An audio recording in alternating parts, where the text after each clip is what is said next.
Dear viewers, today we will discuss our last session about neuroimaging. আমি doctor Nazmul হক মুন্না, সহকারী অধ্যাপক হিসেবে কর্মরত আছি নিউরোলজি বিভাগ, মুগদা মেডিকেল কলেজে। আমরা প্রায় মাসখানেক আগে নিউরো ইমেজিং এর একটা সেশন শুরু করেছিলাম। সেটা গুটি গুটি পায়ে অনেকগুলো সেশন শেষে আজকে আমাদের শেষ সেশন। অনেক ভুল ত্রুটির মধ্যে দিয়ে অনেক কিছু আমরা শিখেছি এই সেশন থেকে। সবকিছু যে আপনাদেরকে শিখিয়েছি তা কিন্তু না, এই সেশনটা করতে গিয়ে আসলে মূলত শিখেছি আমি। আসলে আমি যে অনেক কিছু জানি না এই বিষয়টা আসলে আমি নিজেও জানতাম না। এই সেশনটি করতে গিয়ে আসলে আমি অনেক কিছু শিখেছি। ইনশাআল্লাহ পরবর্তীতে অন্য সেশন নিয়ে আপনাদের সাথে কানেক্ট থাকবো সবসময়। তবে this is our last session. This is the disease of the spine in MRI. This is our last session about neuro imaging in Axis medical college. Neuro imaging সম্বন্ধে আসলে বলতে গেলে তো একটা ভাস্ট অংশ নিউরো ইমেজিং, সেটার একটা part নিয়ে আসলে আমরা আলোচনা করেছি সিটি স্ক্যান এমআরআই নিয়ে। সিটি স্ক্যান এবং এমআরআই আসলে এত ভাস্ট একটা অংশ, সেটা যে সবগুলো অংশ আমরা আলোচনা করতে পেরেছি এমনটা নয়। আমরা কিছু অংশ আলোচনা করতে পেরেছি, কিন্তু যেটুকু অংশ আলোচনা করেছি আমার ধারণা বাংলাদেশ এবং বিদেশে মেডিসিন, নিউরোলজি এবং রেডিওলজির যে কোনো ডিগ্রির জন্য এইটুকু আলোচনা যদি কেউ আত্মস্থ করতে পারেন, that will B enough for or her. আজকে আমরা লাস্ট সেশনে আমরা আলোচনা করেছিলাম স্পাইনের এমআরআই বেসিক নিয়ে।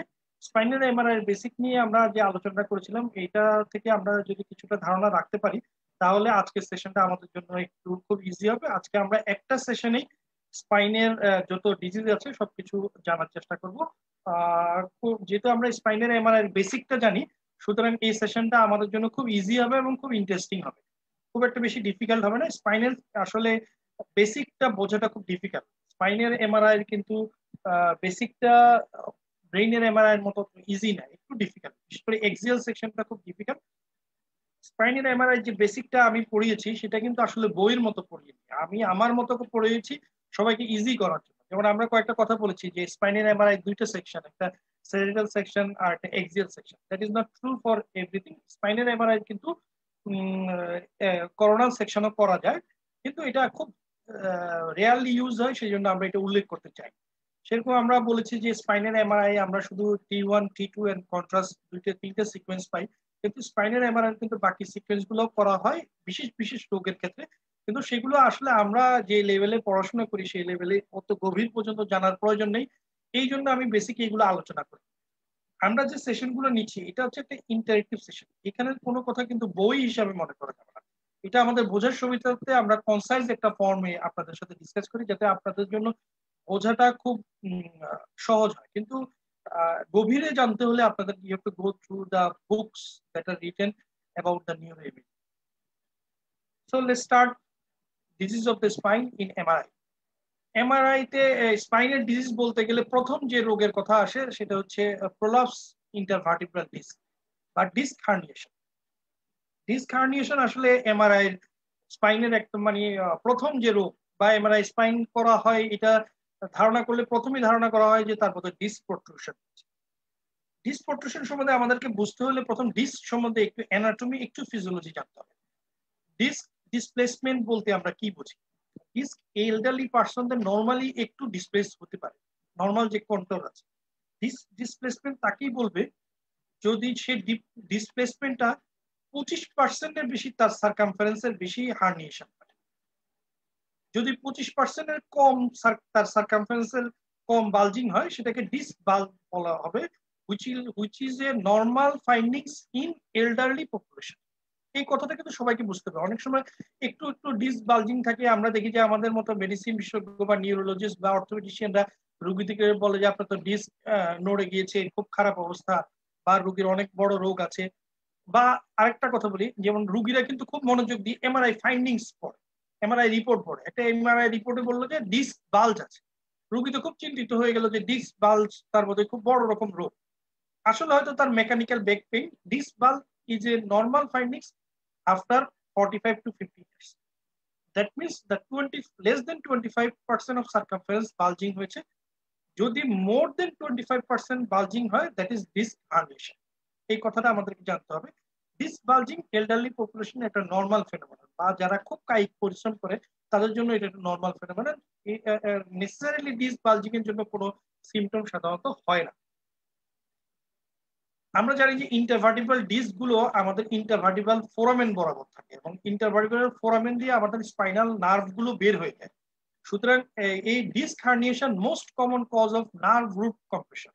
নার্ভের যে রুট কম্প্রেশন হয়, যেটার জন্য আমাদের রেডিকুলার পেইন হয়। যেমন যদি সার্ভাইকাল ডিস্ক প্রলাপস হয়, তাহলে দেখা যাবে যে ঘাড়ে ব্যথার সাথে এক হাতটা খুব ঝিমঝিম করতেছে, বা নামনেস বা সিভিয়ার শুটিং পেইন। বা যদি কোমরে ডিস্ক প্রলাপস হয়, লাম্বার ডিস্ক প্রলাপস হয়, তাহলে দেখা যাবে কোমরে ব্যথার সাথে এক পা খুব ঝিনঝিন করছে এবং এক পায়ে খুব ব্যথা করছে। এই যে শুটিং পেইন বা রেডিকুলার পেইন হয়, এটার সবচেয়ে কমন কারণ হচ্ছে ইন্টারভার্টিব্রাল ডিস্ক হার্নিয়েশন। কারণ ইন্টারভার্টিব্রাল ডিস্কটা থাকেই স্পাইনাল নার্ভ রুটের বরাবর। সুতরাং রুট বরাবর যেহেতু ডিস্ক থাকে, ডিস্ক নড়ে গেলে প্রথমে রুট কম্প্রেশন হবে, এটাই স্বাভাবিক। এবং ডিস্ক যে বালজিং হয়, এটা তো ন্যাচারাল একটা বুদ্ধির কথা, কমন সেন্সের কথা, যে ডিস্ক বালজিং হলে যে কোনো একদিকে হবে, হয় ডান দিকে হবে নাহলে বাঁ দিকে হবে। এই জন্য রুট কম্প্রেশন বা রেডিকুলার পেইন গুলো হয় ডান দিকে হয় নাহলে বাঁ দিকে হয়, যে কোনো এক সাইডে হয়, দুই সাইডে কিন্তু রুট কম্প্রেশন পেইন হয় না। এইটা একটা ইন্টারভার্টিবল ডিস্কের একটা অ্যানাটমিক্যাল প্রেজেন্টেশন। আপনারা প্রথম ছবিটাতে দেখতে পাচ্ছেন যে ইন্টারভার্টিবল ডিস্ক বরাবরই কিন্তু নার্ভ রুট গুলো থাকে। এই যে নার্ভটা যে বের হচ্ছে স্পাইনাল নার্ভ, এটা কিন্তু ইন্টারভার্টিবল ডিস্ক বরাবর। সুতরাং ডিস্কটা নড়ে গেলে, একটু নড়ে গেলে কিন্তু এই নার্ভ রুট কম্প্রেশন। এখন আসি anatomy of the intervertebral disc. আমরা সবাই জানি যে ইন্টারভার্টিবল ডিস্কের দুইটা পার্ট, একটা হচ্ছে নিউক্লিয়াস পালপোসাস আর একটা হচ্ছে অ্যানুলাস ফাইব্রোসাস। অ্যানুলাস ফাইব্রোসাস যেটা, সেটা হচ্ছে গিয়ে আপনার বাহিরের যে পার্ট, ইজ এ ফাইব্রোকার্টিলেজ। এটা একটু টাফ, যদিও কার্টিলেজ কিন্তু এটা টাফ সাবস্টেন্স। আর নিউক্লিয়াস পালপোসাস যেটা সেন্টারে থাকে, that is A gelatinous substance. এই নিউক্লিয়াস পালপোসাসটা হচ্ছে জেলাটিনাস সাবস্টেন্স, নরম। এটা আসলে কেন দিয়েছে আমাদের সৃষ্টিকর্তা? এটা দিয়েছে শক অ্যাবজর্বার হিসেবে। আমরা যখন মুভ করি, নড়াচড়া করি, তখন যে আমাদের এই যে ফ্লেক্সিবিলিটিটা, এই ফ্লেক্সিবিলিটি কিন্তু আমাদের ভার্টিব্রা দিতে পারতেছে না, কারণ ভার্টিব্রা কিন্তু calcium containing substance, that is এ বনি সাবস্টেন্স। সুতরাং এই কিন্তু আমাকে খুব বেশি মোবিলিটি দিতে পারে না। আমাকে কিন্তু মোবিলিটি দিচ্ছে এই ইন্টারভার্টিব্রাল ডিস্ক। ইন্টারভার্টিব্রাল ডিস্কের মধ্যে যদি স্পেসিফিক্যালি বলতে চাই, তাহলে নিউক্লিয়াস পালপোসাস, যেটা একটা জিলাটিনাস সাবস্টেন্স, সেটা শককে অ্যাবজর্ব করতে পারে, ও নিজে একটু সরে যেতে পারে, চ্যাপ্টা হতে পারে, যেই কারণে আমি কিন্তু আমার কোমরকে ডানে বাঁয়ে যে কোনো দিকে নাড়াতে পারি, এবং আমি যে কোনো দিকে কাত হওয়া, চিত হওয়া, যে কোনো রকম ভাবে আমি কিন্তু আমাকে মুভ করতে পারি। এই নিউক্লিয়াস পালপোসাস। নিউক্লিয়াস পালপোসাস কিন্তু একটা জিলাটিনের মতো সাবস্টেন্স, সে কিন্তু সুযোগ পেলেই এদিক ওদিক থেকে প্রোট্রুশন হবে, মানে বের হয়ে যেতে পারবে, চাইবে। কিন্তু তাকে বের হতে কে দিচ্ছে না? অ্যানুলাস ফাইব্রোসাস, কারণ সে একটা ফাইব্রোকার্টিলেজ। কোনো কারণে যদি অ্যানুলাস ফাইব্রোসাস, এই ফাইব্রোকার্টিলেজ যদি ডিজেনারেট হয় এবং সে যদি উইক হয়ে যায়, সে যদি দুর্বল হয়ে যায়, তখন সেই ফাঁক দিয়ে কিন্তু এই নিউক্লিয়াস পালপোসাস বের হয়ে যাবে। এই অ্যানুলাস ফাইব্রোসাসের উইকনেসের ভেতর দিয়ে নিউক্লিয়াস পালপোসাসের বের হয়ে যাওয়াকেই কিন্তু ডিস্ক হার্নিয়েশন বা ডিস্ক প্রলাপস বলা হয়ে থাকে। এটা একটা ফিজিওলজি। দেখেন প্রথম ছবিটাতে আমরা দেখাচ্ছি যে ডিস্ক গুলো কিরকম থাকে। দেখেন চারপাশে থাকে হচ্ছে অ্যানুলাস ফাইব্রোসাস, যেটা রিজিড ফাইব্রোকার্টিলেজ। মাঝখানে থাকে হচ্ছে এই নিউক্লিয়াস পালপোসাস, যেটা দেখেন গোল। এখন যখন আমরা মুভ করি বা আমাদের উপর একটা চাপ আসে বা আমি ভারী কোনো কিছু আলগাই, তখন দেখেন এই নিউক্লিয়াস পালপোসাসটা কিরকম চ্যাপ্টা হয়ে যায়। চ্যাপ্টা হয়ে সে কি করে, শকটাকে অ্যাবজর্ব করে এবং আমার এই ওয়েটটা ক্যারি করতে সে সহায়তা করে।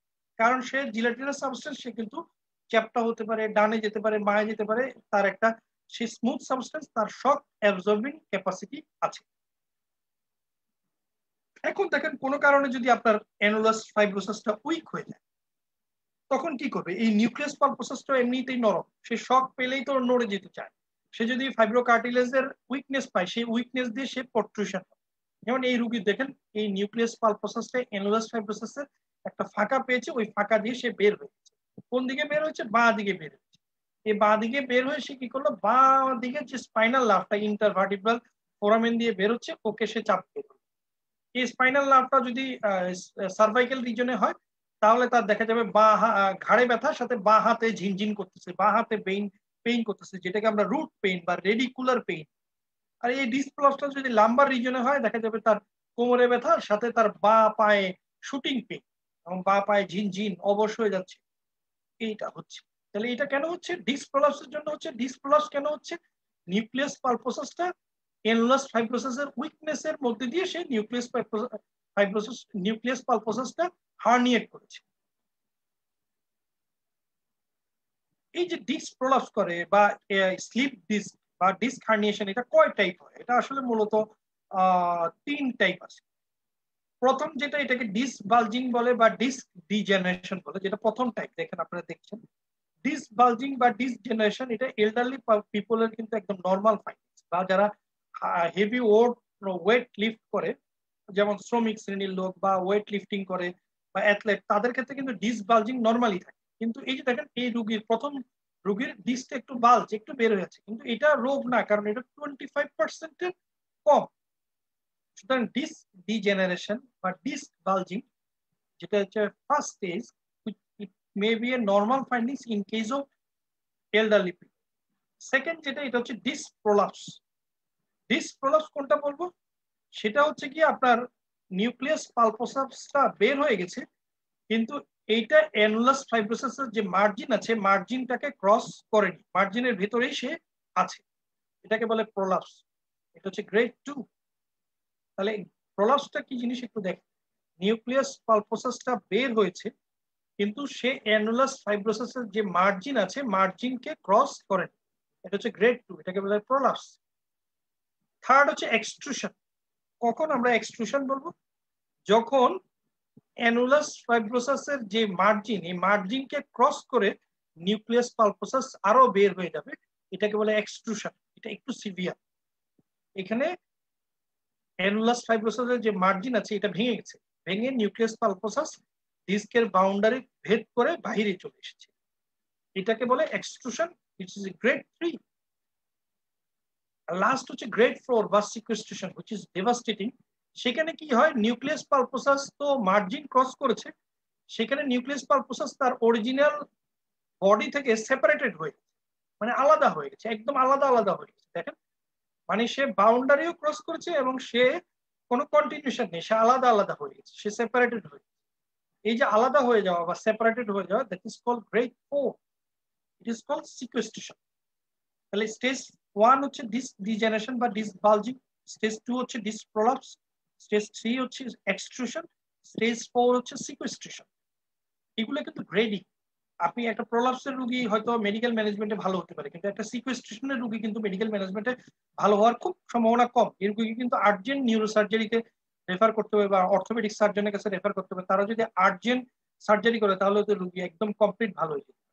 এই রোগীগুলো কিন্তু আমরা স্টেজিং বুঝি না বলে কিছু কিছু ক্ষেত্রে মেডিসিনে ভালো হওয়ার রোগীকে অপারেশন করে ফেলি, আর কিছু কিছু ক্ষেত্রে সার্জারির দরকার রোগীকে আমরা বিনা কারণে বসে বসে ওষুধ খাওয়াই। আমাকে বুঝতে হবে যে তার যে ডিস্ক প্রলাপসটা হয়েছে, এমআরআই দেখে বুঝতে হবে যে এটা কোন স্টেজে আছে, সেই স্টেজ অনুযায়ী তাকে অ্যাডভাইস, তাকে সার্জারি লাগবে নাকি মেডিকেল মেডিকেশনে তাকে ভালো হবে। একটা সিকুয়েস্ট্রেশন, ডিস্ক সিকুয়েস্ট্রেশনের রোগী, he or she will never be improved by medical management, তাকে অবশ্যই সার্জারি লাগবে।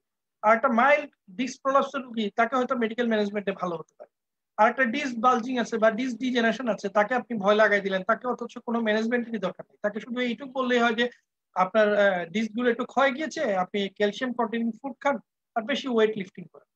তাহলে দেখেন, আপনি ডিস্ক প্রলাপস বুঝলে হবে না, কিন্তু স্টেজিং কিন্তু আপনাকে বুঝতে হবে। স্টেজিং না বুঝলে আপনি কিন্তু অ্যাপ্রোপ্রিয়েট ম্যানেজমেন্ট দিতে পারবেন। That is very important. এই যে ডিস্ক প্রলাপসটা হয়, এটা টাইপ একটা তো আমরা বললাম যে সিভিয়ারিটি, আরেকটা হচ্ছে কোন জায়গায় প্রলাপস। ডিস্ক একটা গোল একটা জায়গা জিনিস, ডিস্কের কোন জায়গা দিয়ে প্রলাপস হয়েছে, কোন এরিয়ায় প্রলাপস হয়েছে, এটার উপর কিন্তু অনেক কিছু নির্ভর। এটা আমাদেরকে একটু জানতে হবে, কারণ আমরা এখন একটু সিনিয়র হয়েছি, আমরা এখন অনেক কিছু বুঝি। এটা আমাকে একটু জানতে হবে যে ডিস্কের কোন এরিয়া, ডিস্ক একটা গোল জায়গা, কোন এরিয়াটা তার প্রলাপস হচ্ছে। ফার্স্ট যেটা, এটা হচ্ছে সেন্ট্রাল। সেন্ট্রাল মানে একদম মাঝ বরাবর প্রলাপস। এটা খুব আনকমন, কারণ সৃষ্টিকর্তা সেন্ট্রাল যে এরিয়াটা ডিস্কের, এই জায়গাটা যে ফাইব্রোকার্টিলেজ, এটাকে খুব স্ট্রং করেছে এবং এখানকার লিগামেন্ট গুলো খুব স্ট্রং। এই জন্য এইখানে প্রলাপস খুব একটা কমন না, কিন্তু এইখানে যদি প্রলাপস হয় তাহলে কিন্তু স্পাইনাল কর্ড কম্প্রেশন হবে, which will be very devastating। এই জন্য সেন্ট্রাল প্রলাপস খুব আনকমন। সবচেয়ে কমন হচ্ছে প্যারাসেন্ট্রাল, মানে সেন্টারের একটু সাইডে, যেটাকে সাব আর্টিকুলার বলে। এই সাব আর্টিকুলার জোনে যদি কম্প্রেশন হয়, তাহলে যে রুটটা এখন বের হচ্ছে, সেই ট্রান্সভার্সিং রুটটাকে সে কম্প্রেশন।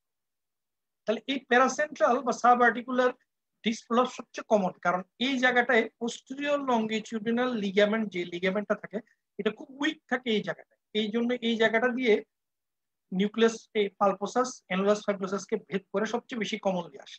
এই জায়গাটায় পোস্টেরিয়র লংগিটিউডিনাল লিগামেন্ট খুব উইক, এবং এই জন্য প্যারাসেন্ট্রাল বা সাব আর্টিকুলার ডিস্ক প্রলাপস সবচেয়ে কমন। থার্ড হচ্ছে ফোরামিনাল। ফোরামিনালটা হচ্ছে আরেকটু দূরে, আরেকটু ল্যাটারালি। ফোরামিনাল ডিস্ক প্রলাপস হলে আপনার ট্রান্সভার্সিং রুটকে কম্প্রেস করবে না, কিন্তু উপর থেকে যে ডাউনওয়ার্ডস যে রুটটা নামতেছে উপর থেকে, সেই রুটকে কম্প্রেস করবে। তাহলে যদি ফোরামিনাল ডিস্ক প্রলাপস হয় তাহলে কিন্তু at the level of the disc root compression হবে না, বরং তার উপরের যে রুটটা সেটা কম্প্রেস হবে, সেটা যে নিচে নামছে সেখানে কম্প্রেশন। লাস্ট আছে এক্সট্রা ফোরামিনাল। এক্সট্রা ফোরামিনাল যেটা সেটা হচ্ছে কি একদম বাহিরের দিকে। এটা প্রলাপস হলে সাধারণত সিভিয়ার ব্যাক পেন হয়, কিন্তু রুট কম্প্রেশন তেমন একটা হয় না। এই যে টাইপ, এই টাইপের মধ্যে সবচেয়ে কমন হচ্ছে প্যারাসেন্ট্রাল বা সাব আর্টিকুলার। এটা কেন কমন? এই জায়গা দিয়ে পোস্টেরিয়র লংগিটিউডিনাল লিগামেন্ট খুব উইক থাকে, এই জায়গা দিয়ে পোস্টেরিয়র লংগিটিউডিনাল লিগামেন্ট উইক থাকে বলে এই জায়গা দিয়ে খুব দ্রুত ডিস্ক প্রলাপস হয়ে যায়। ডিস্ক প্রলাপস আমরা তো জানি আমাদের ভার্টিব্রা 5টা রিজিয়ন, আমরা যারা ফার্স্ট সেশনটা করেছি তারা তো জানি যে ভার্টিব্রা তো 5টা রিজিয়ন আছে, তার মধ্যে ডিস্ক প্রলাপস কিন্তু মাত্র 2টা রিজনে হয়, বাকি রিজনগুলো তো হয়ই না। সবচেয়ে কমন হয় হচ্ছে লাম্বার রিজনে, 95% অফ দ্য ডিস্ক প্রলাপস হয় হচ্ছে লাম্বার, আর সার্ভাইকাল রিজনে সেকেন্ড কমন। ডরসাল রিজনে এবং স্যাক্রোকক্সিজিয়াল রিজনে ডিস্ক প্রলাপস প্রায় হয় না। এইটার উত্তর কে দিতে পারবে? কুইজ। শাহিন দেখি পারেন কিনা, নাকি কে পারবেন? শাহিদুল ইসলাম পারেন কিনা দেখি, বা কে পারেন আমাকে বলেন যে কেন লাম্বার রিজনে সবচেয়ে বেশি ডিস্ক প্রলাপস হয় কিন্তু থোরাসিক রিজনে তত একটা ডিস্ক প্রলাপস হয় না। এটার কারণটা কি? এটা কুইজ, কে আগে উত্তর দিতে পারে? তাহলে আমরা যেটা বললাম যে ডিস্ক প্রলাপস সবচেয়ে কমনলি হয় হচ্ছে লাম্বার রিজনে, কিন্তু সার্ভাইকাল রিজনে সেকেন্ড কমন, কিন্তু থোরাসিক রিজনে বা স্যাক্রোকক্সিজিয়াল রিজনে, এই 3টা রিজনে খুব একটা বেশি ডিস্ক প্রলাপস হয় না। স্যাক্রোকক্সিজিয়াল রিজন না হয় বুঝলাম যে একদম নিচে আছে, ওটার অত মুভমেন্ট লাগে না, কিন্তু থোরাসিক রিজনে কেন ডিস্ক প্রলাপস হয় না দেখি এটার উত্তর কে দিতে পারে? কে আগে এটার উত্তর দেবে? কুইজ। ফার্স্ট আমরা শুরু করবো হচ্ছে লাম্বার ডিস্ক হার্নিয়েশন দিয়ে। শহীদুল ইসলাম বলেছে ডিউ টু কার্ভেচার। আর কেউ কোনো উত্তর দিতে চান কেন থোরাসিক রিজনে ডিস্ক প্রলাপস হয় না? কেন লাম্বার রিজনে হয় এবং সার্ভাইকাল রিজনে হয়?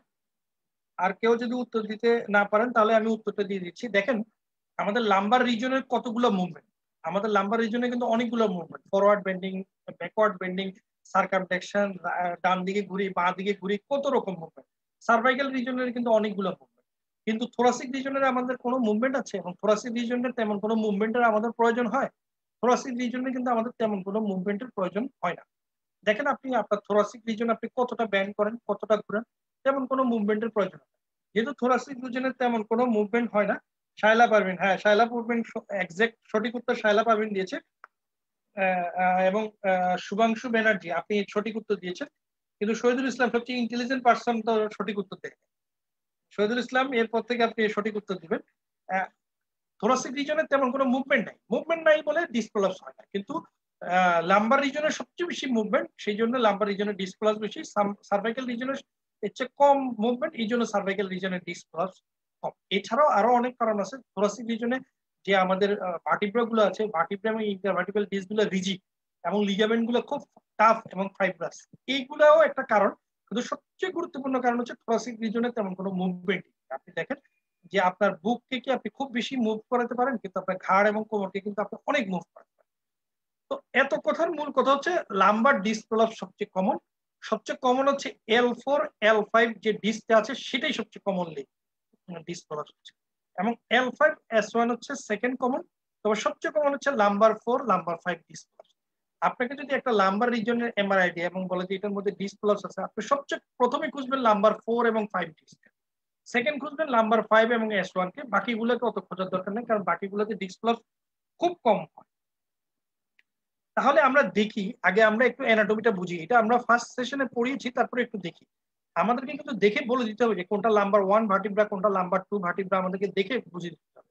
এবং দেখেন এই ছবিটা কিন্তু ভালো করে দেখেন, কারণ পরে কিন্তু অনেকগুলো কুইজ আছে, কুইজ যারা আনসার করতে চান তাদেরকে এই ছবি একদম মুখস্থ করে ফেলেন। দেখেন এটা L1 ভার্টিব্রা, সুতরাং এটার পরে যে লাল গোল করা আছে এটা L1 এবং L2 এর মাঝখানে ডিস্ক, এটা L2 ভার্টিব্রা, নাম্বার 2 ভার্টিব্রা, সুতরাং তারপরটা নাম্বার 2 এবং 3 ডিস্ক, নাম্বার 5 এবং S1 এর মাঝখানে ডিস্কটা দেখেন, এবং স্যাক্রাল 1 যেটা সেটা দেখেন একটু কার্ভ হয়ে নিচে নেমে গেছে। সুতরাং আমাদেরকে কিন্তু প্রত্যেকটা ভার্টিব্রা দেখেই চিনতে হবে যে এটা L5 এর নিচে ডিস্ক প্রলাপস হয়েছে, সুতরাং L5S1 ডিস্ক প্রলাপস। সুতরাং এটা আমাদেরকে কিন্তু স্যাজিটাল সেকশন দেখে আমাদেরকে কিন্তু বলতে হবে। অ্যাক্সিয়াল সেকশন আপনি বুঝেন না বুঝেন আমার এত কিছু আসে যায় না, কিন্তু স্যাজিটাল সেকশন দেখে আপনাকে কিন্তু অ্যাকুরেটলি বলে দিতে হবে যে ওই ডিস্কটা প্রলাপস হচ্ছে। এবং আমি তো বলেই দিলাম সবচেয়ে কমন হবে হচ্ছে হয় L4 L5 এর মাঝখানে ডিস্ক প্রলাপস হবে, না হলে L5S1 এর মাঝখানে ডিস্ক প্রলাপস হবে। তাহলে এই দুটো চিনলেই হবে, বাকিগুলো অত চিনার দরকার। এখন যারা একটু ভালো স্টুডেন্ট তাদের জন্য আসি, অ্যাক্সিয়াল সেকশনটা আপনারা একটু দেখার চেষ্টা করেন। অ্যাক্সিয়াল সেকশনটা কেন গুরুত্বপূর্ণ? এই যে ডিস্ক প্রলাপসটা স্যাজিটাল সেকশনে আপনি পেলেন, এটা কি ডান দিকের রুটকে কম্প্রেস করলো না বাঁ দিকের রুটকে কম্প্রেস করলো, এটা কিন্তু আপনি স্যাজিটাল সেকশন দেখে কমেন্ট করতে পারবেন না। এটা কমেন্ট করতে হলে আপনাকে কিন্তু অ্যাক্সিয়াল সেকশনে যেতে হবে। দেখেন এই অ্যাক্সিয়াল সেকশনে এইটা হচ্ছে ইন্টারভার্টিব্রাল ডিস্কের বডি, এটা হচ্ছে থিক্যাল সেক্ট মানে স্পাইনাল কর্ডের যে এরিয়াটা, এটা হচ্ছে তার স্পাইনাস প্রসেস যেটা আমরা পিঠে হাত দিলে পাই। আর নিউরাল ফোরামেন যেখান দিয়ে আপনার স্পাইনাল নার্ভ গুলো বের হয়ে যায়, এটা কিন্তু এই লাল কোনায় থাকে, লাল এই কোনায় এই যে জায়গাটা, এটাকে বলে neural foramen. My dear students and colleague, আমি সবাইকে বলবো এই নিউরাল ফোরামেনের যে লাল জায়গাটা এইটা মনোযোগ দিয়ে থাকে। এই ডিস্কটা যদি এই বাঁ পাশের লাল জায়গাটাকে কম্প্রেস করে তাহলে বাঁ দিকের রুট কম্প্রেশন, যদি ডান দিকের এই জায়গাটাকে কম্প্রেস করে তাহলে ডান দিকের রুট কম্প্রেশন। তাহলে নিউরাল ফোরামেনটা আপনারা খুব মনোযোগ দিয়ে চিনে নেন। নিউরাল ফোরামেন দেখেই আপনি বলে দিতে হবে। স্যাজিটাল সেকশনে আপনি বুঝবেন যে কোন ভার্টিব্রা গেছে, কোন ইন্টারভার্টিব্রাল ডিস্ক গেছে। এটা কিন্তু আবার অ্যাক্সিয়াল সেকশনে আপনি বুঝবেন না কোন ইন্টারভার্টিব্রাল ডিস্ক গেছে। তাহলে স্যাজিটাল সেকশন থেকে আপনি কি কি বুঝবেন এটা একটু বুঝুন। স্যাজিটাল সেকশন থেকে আপনি বুঝবেন হচ্ছে তার কোন ইন্টারভার্টিব্রাল ডিস্ক গেছে, বুঝবেন যে তার ডিস্ক প্রোট্রুশন যেটা এটা কি শুধু প্রোট্রুশন আছে নাকি এক্সট্রুশন হচ্ছে নাকি সিকুয়েস্ট্রেশন হয়ে গেছে, মানে এটা গ্রেডিং আপনি বুঝবেন। এখানে আপনি কি বুঝবেন তার কি ডিস্কের ডিজেনারেশন বা ডিস্ক ডেসিকেশন আছে কিনা। যেমন দেখেন এই রুগীটার প্রত্যেকটা ডিস্কের মাঝখানটা সাদা, চারপাশটা কালো, মানে নিউক্লিয়াস পালপোসাসটা হাইপার ইন্টেন্স আর অ্যানুলাস ফাইব্রোসাসটা hypo intense, which is normal. কিন্তু যদি এখানে ডিস্ক ডিজেনারেশন থাকতো তাহলে কিন্তু এটা পুরোটা কালো হয়ে যায়। তাহলে স্যাজিটাল সেকশনে আপনি তিনটা জিনিস দেখবেন, একটা হচ্ছে ডিস্ক প্রলাপস আছে কিনা, না তিনটা না চারটা জিনিস, একটা হচ্ছে ডিস্ক প্রলাপস আছে কিনা, সেকেন্ড হচ্ছে ডিস্ক প্রলাপসটা কোন ডিস্কটা প্রলাপস হয়েছে, থার্ড দেখবেন হচ্ছে ডিস্ক প্রলাপস যে হয়েছে এটা গ্রেডিং কি, এটা কি প্রোট্রুশন নাকি এক্সট্রুশন নাকি সিকুয়েস্ট্রেশন। ফোর্থ কি দেখবেন, ফোর্থ দেখবেন হচ্ছে কি আপনি যে এই ডিস্কের কোয়ালিটি কি, ডিস্ক কি ডেসিকেশন হয়ে গেছে না ডিস্কের মধ্যে ইন্টিগ্রিটি ভালো আছে। ডিস্ক যদি ডিসেকেশন হয়ে যায় তাহলে বুঝতে হবে যে অনেক আগের প্রলাপস এবং এটা সার্জারিতে ইমপ্রুভমেন্টের সম্ভাবনা একটু কমে গেছে। তো যদি প্রলাপস দেখলেন অনেক বেশি হয়েছে প্রলাপস বা সিকুয়েস্ট্রেশন হয়ে গেছে কিন্তু ডিস্কের কোয়ালিটি মোটামুটি ভালো আছে, বুঝবেন যে আর্জেন্ট সার্জারি করলে ইমপ্রুভমেন্ট হওয়ার সম্ভাবনা খুব বেশি। এই গেল সেরিটাল সেকশন। এখন অ্যাক্সিয়াল সেকশনে আমরা কি দেখব, শুধু একটা জিনিস দেখব যে তার কি বাঁ দিকের নিউরাল ফোরামিনা কমপ্রেস না ডান দিকের নিউরাল ফোরামিনা কমপ্রেস, আর বাকি অনেক কিছু দেখার আছে ওগুলো আমাদের জানার দরকার নেই, আমরা এইটুক জানলেই চলবে। তাহলে এইটুক জ্ঞান নিয়ে আমরা পরের দিকে যাই। দেখেন এইটা একটা এমআরআই যেটা আমি খুব ক্রপ করে করে বা ফোকাস করে করে একদম ছোট করে ফেলেছি। দেখেন ছোট করেছি এই জন্য আপনাকে দেখার জন্য। দেখেন উপরের ডিস্কটা দেখেন কেমন, উপরের ডিস্কটা দেখেন চারপাশ কালো মাঝখানটা সাদা, হুইচ ইজ নর্মাল। নিচের ডিস্কটা দেখেন চারপাশ কালো মাঝখানে একটা সাদা, হুইচ ইজ নর্মাল। এই ডিস্কটা দেখেন, এটা দেখেন যে মাঝখানে সাদাটা অনেক কমে আসছে, তাও কিছু আছে। এবং ডিস্কটা দেখেন তার যে মার্জিন, নর্মাল যে মার্জিন, এই মার্জিনকে ক্রস করে বের হয়ে গেছে। বের হয়ে কি করলো সে, এই স্পাইনাল যে ফোরামিনাকে তাকে কিন্তু কম্প্রেস করে ফেলছে, কিন্তু স্পাইনাল কর্ডকে কিন্তু কম্প্রেস করে নাই, কারণ দেখেই বুঝছেন এটা নাম্বার 4 এবং নাম্বার 5 ভার্টিব্রার মাঝখানে এই জায়গাতে স্পাইনাল কর্ড থাকে না। যারা আমাদের ফার্স্ট সেশনটা করেছে তারা জানে যে নাম্বার 1 ভার্টিব্রার নিচে কিন্তু স্পাইনাল কর্ড থাকে না। সুতরাং এটা কমেন্ট করতে গিয়ে আমি একবার একটা পরীক্ষা দেখেছি যখন আমি রেজিস্ট্রার হিসেবে কাজ করতাম। যে একজন বলেছে এই disc prolapse which is compressing the spinal cord, তার সাথে সাথে তাকে ফেল করিয়ে দিয়েছে, বললো যে এই জায়গাতে স্পাইনাল কর্ডই থাকে। তাহলে এখানে সে রুটকে কম্প্রেশন করবে, স্পাইনাল বা স্পাইনাল ক্যানেলকে কম্প্রেশন করবে, কিন্তু স্পাইনাল কর্ড তো এখানে নাই। তাহলে এটা কি নাম্বার 4 and 5 ভার্টিব্রার মাঝখানে যে intervertebral disk which is the commonest disc to protrude, সেটা প্রোট্রুশন করেছে, করে স্পাইনাল ক্যানেলকে কম্প্রেশন করেছে।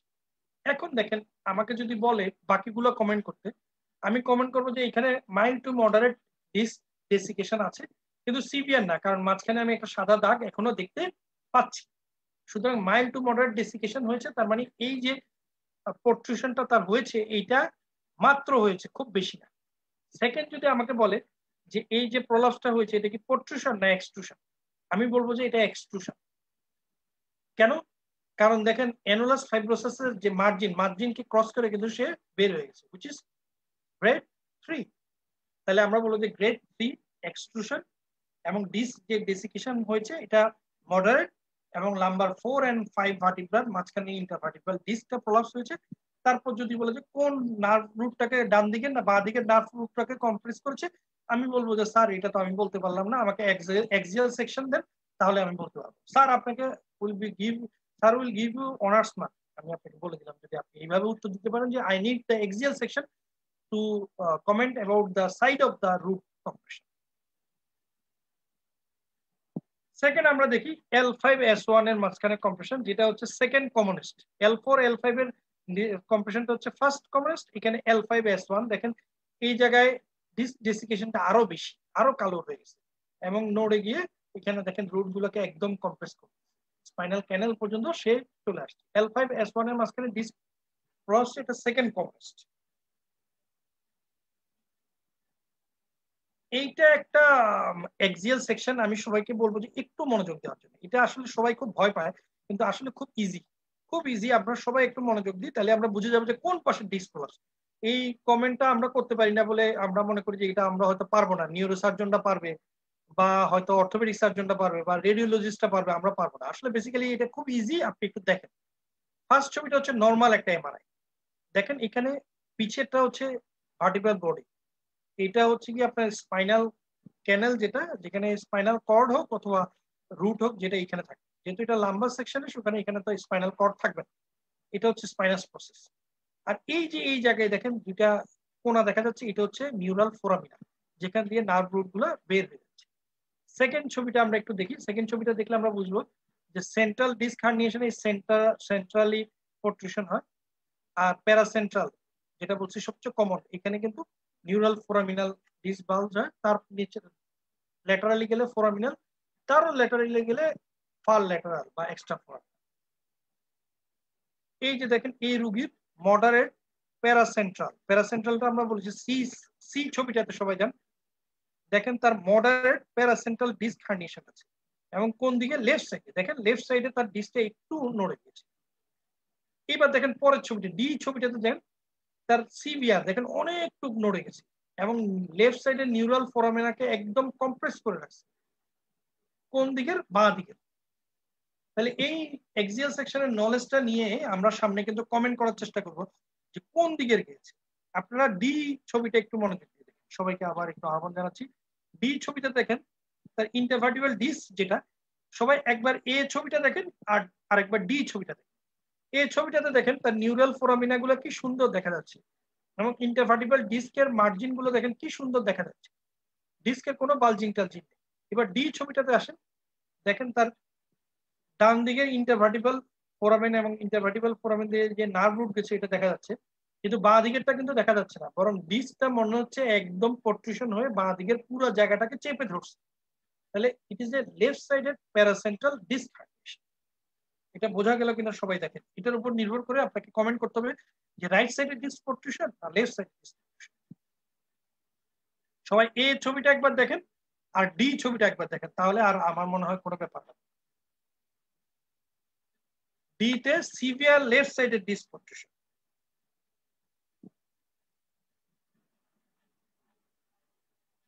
এই যে একটা রুগী দেখেন, এখন আমরা আসছি আসল এমআরআই তে চলে আসলাম।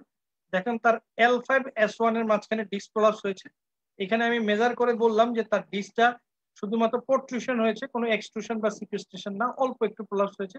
এই এক্সিয়াল সেকশনে আমি দেখে বলতেছি তার লেফট সাইডের নিউরাল ফোরামেনা কম্প্রেস হয়েছে, রাইট সাইডের তার নার্ভ রুট কিন্তু দেখা যাচ্ছে, যে নার্ভ রুটের চারপাশে যে সিএসএফ কন্টেনিং স্পেস সাদা দেখা যাচ্ছে, কিন্তু লেফট সাইডেরটা দেখা যাচ্ছে। তাহলে এই রোগী যদি আমাকে কমেন্ট করতে বলে, তাহলে আমি বলবো যে, যদি কমপ্লিট কমেন্ট করতে চাই, তাহলে আমরা বলবো যে L5S1 disc prolapse with mild disc desiccation with grade 2 disc prolapse, that is a protrusion of left side of the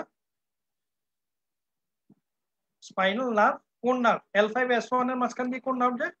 sacral 1 nerve. তাহলে এই রোগীর কি সিমটম নিয়ে আসবে? লেফট সাইডের সায়াটিকা নিয়ে আসবে।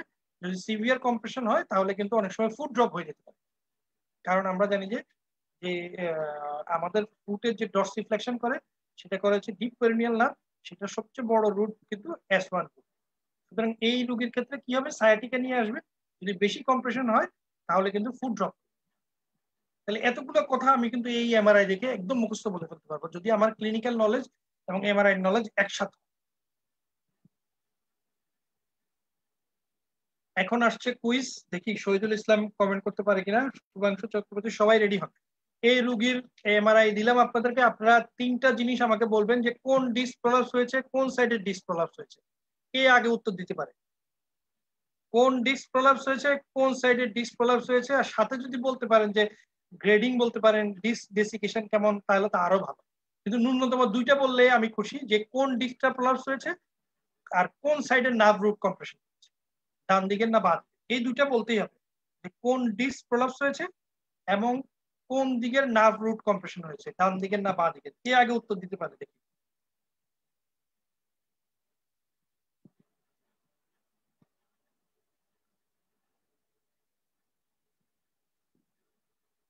উজ্জ্বল মিয়া, আপনি উত্তর দিয়েছেন, কিন্তু কোন ডিস্কটা প্রলাপস এটা তো বললেন না।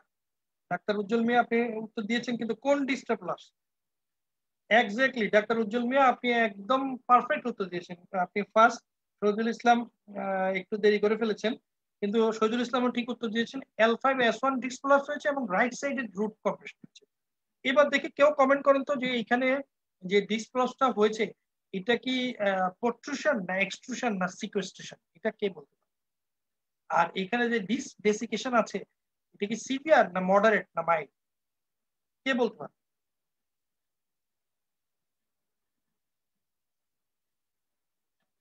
শায়লা পারভিন, শুভাংশু ব্যানার্জি, এক্সিলেন্ট এক্সিলেন্ট, সবাই ঠিক আছে। এখন সবাই এইটা কমেন্ট করার চেষ্টা করেন, তাহলে আমরা বুঝবো যে আরো ব্রিলিয়েন্ট ব্রিলিয়েন্ট স্টুডেন্ট এবং ডাক্তার আমাদের মাঝে আসে। আমি তো নিজে খুব একটা ভালো ছাত্র ছিলাম না, আমি চাই যে আমার স্টুডেন্টরা আমার মতো না হোক, সবাই এক্সিলেন্ট স্টুডেন্ট। বলেন, এখানে কমেন্ট করেন যে এইটা কি, এই যে ডিস্ক প্রলাপসটা, এটার গ্রেডিং কি? এটা কি প্রোট্রুশন না এক্সট্রুশন না সিকুয়েস্ট্রেশন? ও এক্সিলেন্ট, শায়লা পারভিন এক্সিলেন্ট, একদম perfect, extrusion of the disc with desiccation severe. দেখেন এই রুগীটার, এইটা যে আপনি উত্তর দিলেন, এক্সিলেন্ট এক্সিলেন্ট। দেখেন এই রুগীটার, দেখেন ডেসিকেশনটা খুব বেশি, দেখেন তার মাঝখানে কোনো সাদা জায়গাই নেই। এই যে ডেসিকেশনটা এত সিভিয়ার, এটা দিয়ে আমি কি বুঝছি? যে তার এই যে ডিসপ্রসটা হয়েছে এটা অনেক আগে হয়েছে, তার এটা সার্জারিতে খুব বেশি ইমপ্রুভমেন্ট হওয়ার সম্ভাবনা কম। দেখেন একদম সাদা দাগই নেই। আর এটা তো বুঝে যাচ্ছে এটা এক্সট্রুশন, কারণ তার কন্টিনিউরের বাইরে চলে গেছে, কিন্তু তবু কন্টিনিউশন আছে। সিকুয়েস্ট্রেশন হলে তো কোনো কন্টিনিউশন আছে। সবাই ভালো বলেছেন, তবে এক্সিলেন্ট উত্তর দিয়েছেন Shaila Pal, thank you. Cervical disc herniation, এটা সেকেন্ড কমন। সবচেয়ে সার্ভাইকাল ডিস্ক হার্নিয়েশনের মধ্যে C5 C6 এর মধ্যে যে ইন্টারভার্টিকাল ডিস্ক, এটা কমনলি কম্প্রেশন হয়, আর বাকিটা হচ্ছে C6 C7 এর মধ্যে কম্প্রেশন, যেটা ডিস্ক এটা কম্প্রেশন হয়। তাহলে C5 C6 এবং C6 C7 এই দুইটা রিজন আমরা ভালো করে দেখবো, বাকিগুলো তো দেখার দরকার নেই, বাকিগুলোতে ডিস্ক প্রোট্রুশন খুব আনকমন। সার্ভাইকাল রিজনে ভার্টিব্রা গণার ক্ষেত্রে কিন্তু একটু ঝামেলা আছে, সবাইকে একটু বলি। সার্ভাইকাল 1 ভার্টিব্রা যেটা, এটা তো জানেন আপনারা, এটার বডি, এটার ভিতর দিয়ে কিন্তু সার্ভাইকাল 2 ভার্টিব্রা যেটা, এটা ডেন্স ঢুকে থাকে। আপনাদের মনে আছে কিনা, অ্যাটলান্টো অ্যাক্সিয়াল জয়েন্ট যেটা তৈরি করে, অ্যাটলাস এবং অ্যাক্সিস দুটোটা কিন্তু একসাথে মিলে থাকে, এবং অ্যাটলাসের কিন্তু কোনো বডি নেই, সামনের দিকে একটা জায়গা থাকে, এবং অ্যাক্সিসের ডেন্স কিন্তু অ্যাটলাসের ভিতর দিয়ে ঢোকা থাকে। এই জন্য অ্যাটলাস যেটা 1 ভার্টিব্রা যেটা, এটা কিন্তু কোনো বডি আমরা পাই না। দেখেন এখানে 1 যেটা এটা কিন্তু একদম সামনে এই জায়গা, 2 যেটা এটার কিন্তু বডিটা আমরা অনেক বড় এবং এটাকে আমরা দেখি। সবাই ভুল করে কি যে 2 যেটাকে এটাকেই মনে করে সার্ভাইকাল 1 ভার্টিব্রা, তাহলে কিন্তু আপনি ইন্টারভার্টিব্রাল ডিস্ক গুনতে ভুল করবেন। এই কথাটা আমি আবার একটু রিপিট করতে চাই।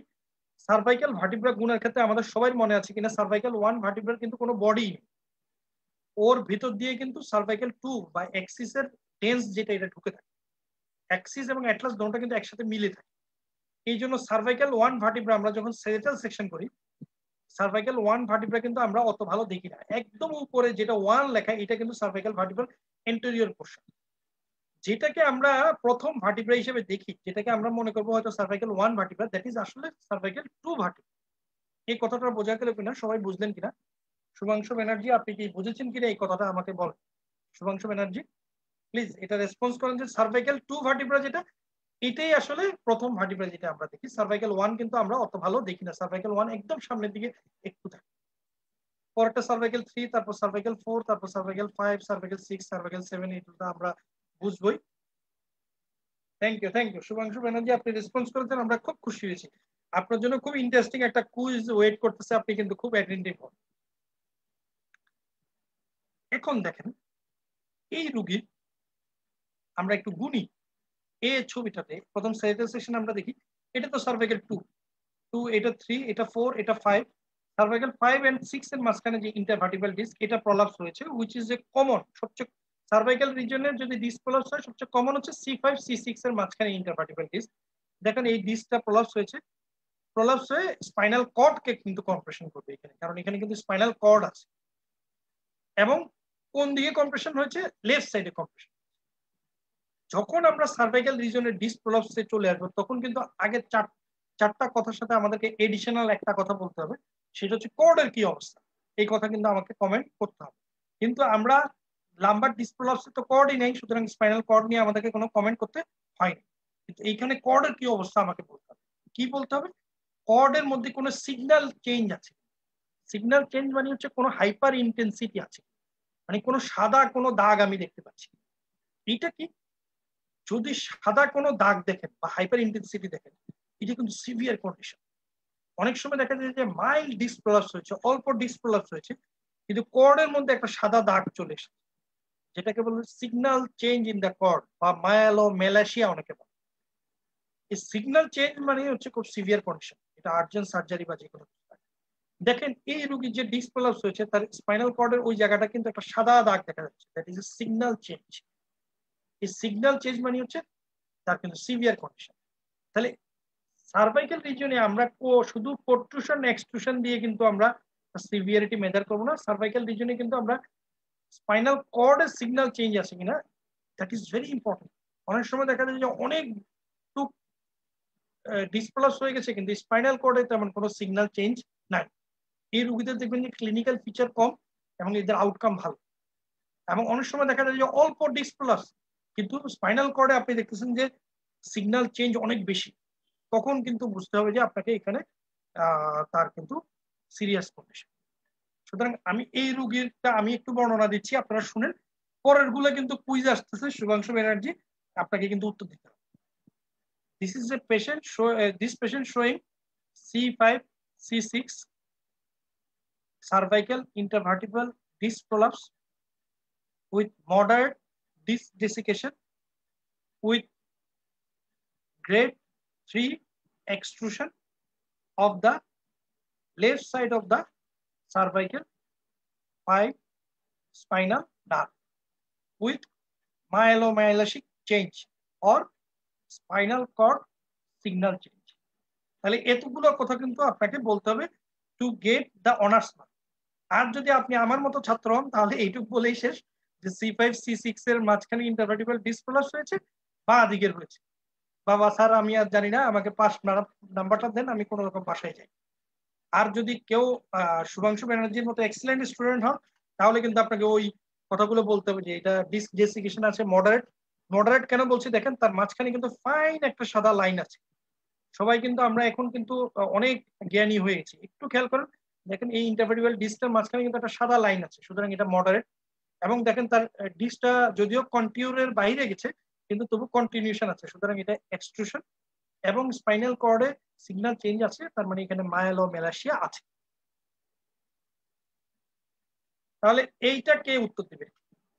দেখি কে আগে উত্তর দিতে পারে যে এখানে কি আছে, কোন ডিস্ক প্রলাপস, কোন সাইডের, আর ডিস্কের গ্রেডিং কি, স্পাইনাল কর্ডের সিগন্যাল চেঞ্জ আছে কিনা, কে বলতে পারে?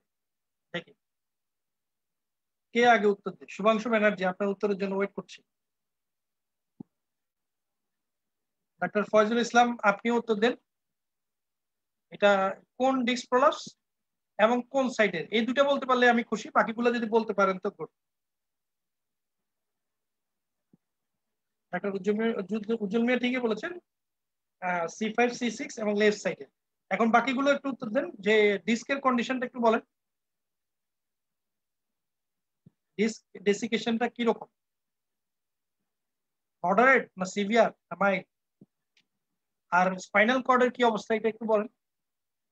শুভাংশু ব্যানার্জি সুন্দর উত্তর দিয়েছে। Doctor Faizul Islam, excellent, C5 C6 left. Doctor Faizul Islam, you will be a very brilliant student. হ্যাঁ, আপনি খুব ভালো রেজাল্ট করবেন। দেখেন আপনি এখন এই কথাটা কেউ তো বলছে না যে স্পাইনাল কর্ডের অবস্থা কি, এটা বলো কেউ একজন। No signal change, excellent Shubhanshu Banerjee, আপনি সবচেয়ে সুন্দর কথাটা আপনি বলেছেন যে নো সিগন্যাল চেঞ্জ, স্পাইনাল কর্ডের মধ্যে কোনো সিগন্যাল চেঞ্জ নেই। তার মানে এই রোগীর যতই ডিসপ্লাস থাকুক অত কোনো খারাপ অবস্থা হবে না। এই কথাটাই শুধু আমি শুনতে চাচ্ছি যে স্পাইনাল কর্ডে কোনো সিগন্যাল চেঞ্জ নেই। এইটাই হচ্ছে আপনার এক্সপার্টিস। আপনাকে 100 ডাক্তারের মধ্যে থেকে আলাদা করে দিবে শুধু এই কথাটা দিয়ে, স্পাইনাল কর্ডের সিগন্যাল চেঞ্জ নাই, ভয় পাওয়ার কোনো কারণ নেই। ধন্যবাদ সবাই। অনেক সময় সার্ভাইকাল রিজনে বা লাম্বার রিজনে মাল্টিপল ডিসপ্লাস থাকে। মাল্টিপল ডিসপ্লাস থাকলে তখন কিন্তু স্পাইনাল ক্যানেলটা একদম চিকন হয়ে যায়, বা যে জায়গাটা দিয়ে স্পাইনাল কর্ডটা বের হয় এই জায়গাটা অনেক চিকন হয়ে যায়, that is called spinal canal stenosis. Shaila Parvin excellent, সবচেয়ে সুন্দর করে উত্তর দিয়েছেন শায়লা পারভিন, অনেকগুলো কথা সুন্দর করে উত্তর দিয়েছে। শহীদুল ইসলাম, শহীদুল ইসলাম আগে সবার আগে উত্তর দিত, ইদানিং এত পরে পরে উত্তর দিচ্ছে কেন বুঝতেছি। ফার্স্ট উত্তর দিতে হবে শহীদুল ইসলাম। তাহলে অনেকগুলো যদি ডিস্ক প্রলাপস হয় এবং সেক্ষেত্রে কিন্তু আপনাকে ডিস্ক স্পাইনাল কর্ডের যে রিজিয়নটা খুব ছোট হয়ে যায়। রিজিয়নটা যখন ছোট হয়ে যায় that is called spinal canal stenosis. এটা আমরা সাবসিকুয়েন্টলি পড়ব। এখন এই কুইজটার উত্তর কে দিতে পারে, এটা কিন্তু খুব ইন্টারেস্টিং একটা এমআরআই। এখানে কি আছে কে বলতে পারবে? আমি কিচ্ছু বলবো না, কোনো ক্লু দিব না, কে আগে এটা উত্তর দিতে পারে। এটা একটা MRI of the cervical region sagittal section, এখানে কি ফাইন্ডিংস আছে কে বলতে পারে? আমরা ডিস্ক প্রলাপস পড়াচ্ছি, ডিস্ক প্রলাপসেরই ফাইন্ডিংস, অন্য কিছু না। কিন্তু কে আগে উত্তর দিতে পারে, কি ফাইন্ডিংস আছে উত্তর দেন। শহীদুল ইসলাম, ফার্স্ট ফার্স্ট উত্তর দেন।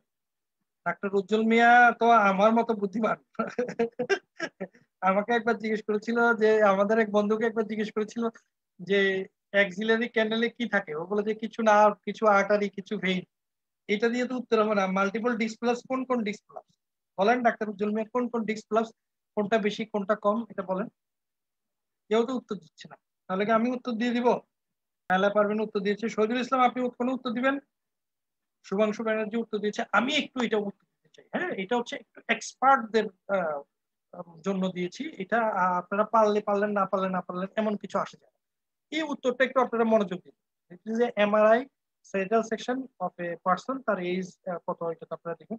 এখানে অনেকগুলো ফাইন্ডিং আছে, দেখেন তার এটা হচ্ছে C2, এটা হচ্ছে C3, C3 এবং C4 এর মাঝখানে ডিস্ক একটু বেরিয়ে আছে। কিন্তু এই যে ডিস্কটা বেরিয়ে আছে এটা দেখেন স্পাইনাল কর্ডকে কিন্তু টাচ করে, স্পাইনাল কর্ডের অনেক আগে, এবং মাঝখানে কিন্তু সিএসএফ দেখা যাচ্ছে। তার মানে এটা কিন্তু ডিস্ক বালজিং। তাহলে C3 C4 এর মাঝখানে কি আছে? Disc bulging, which is normal.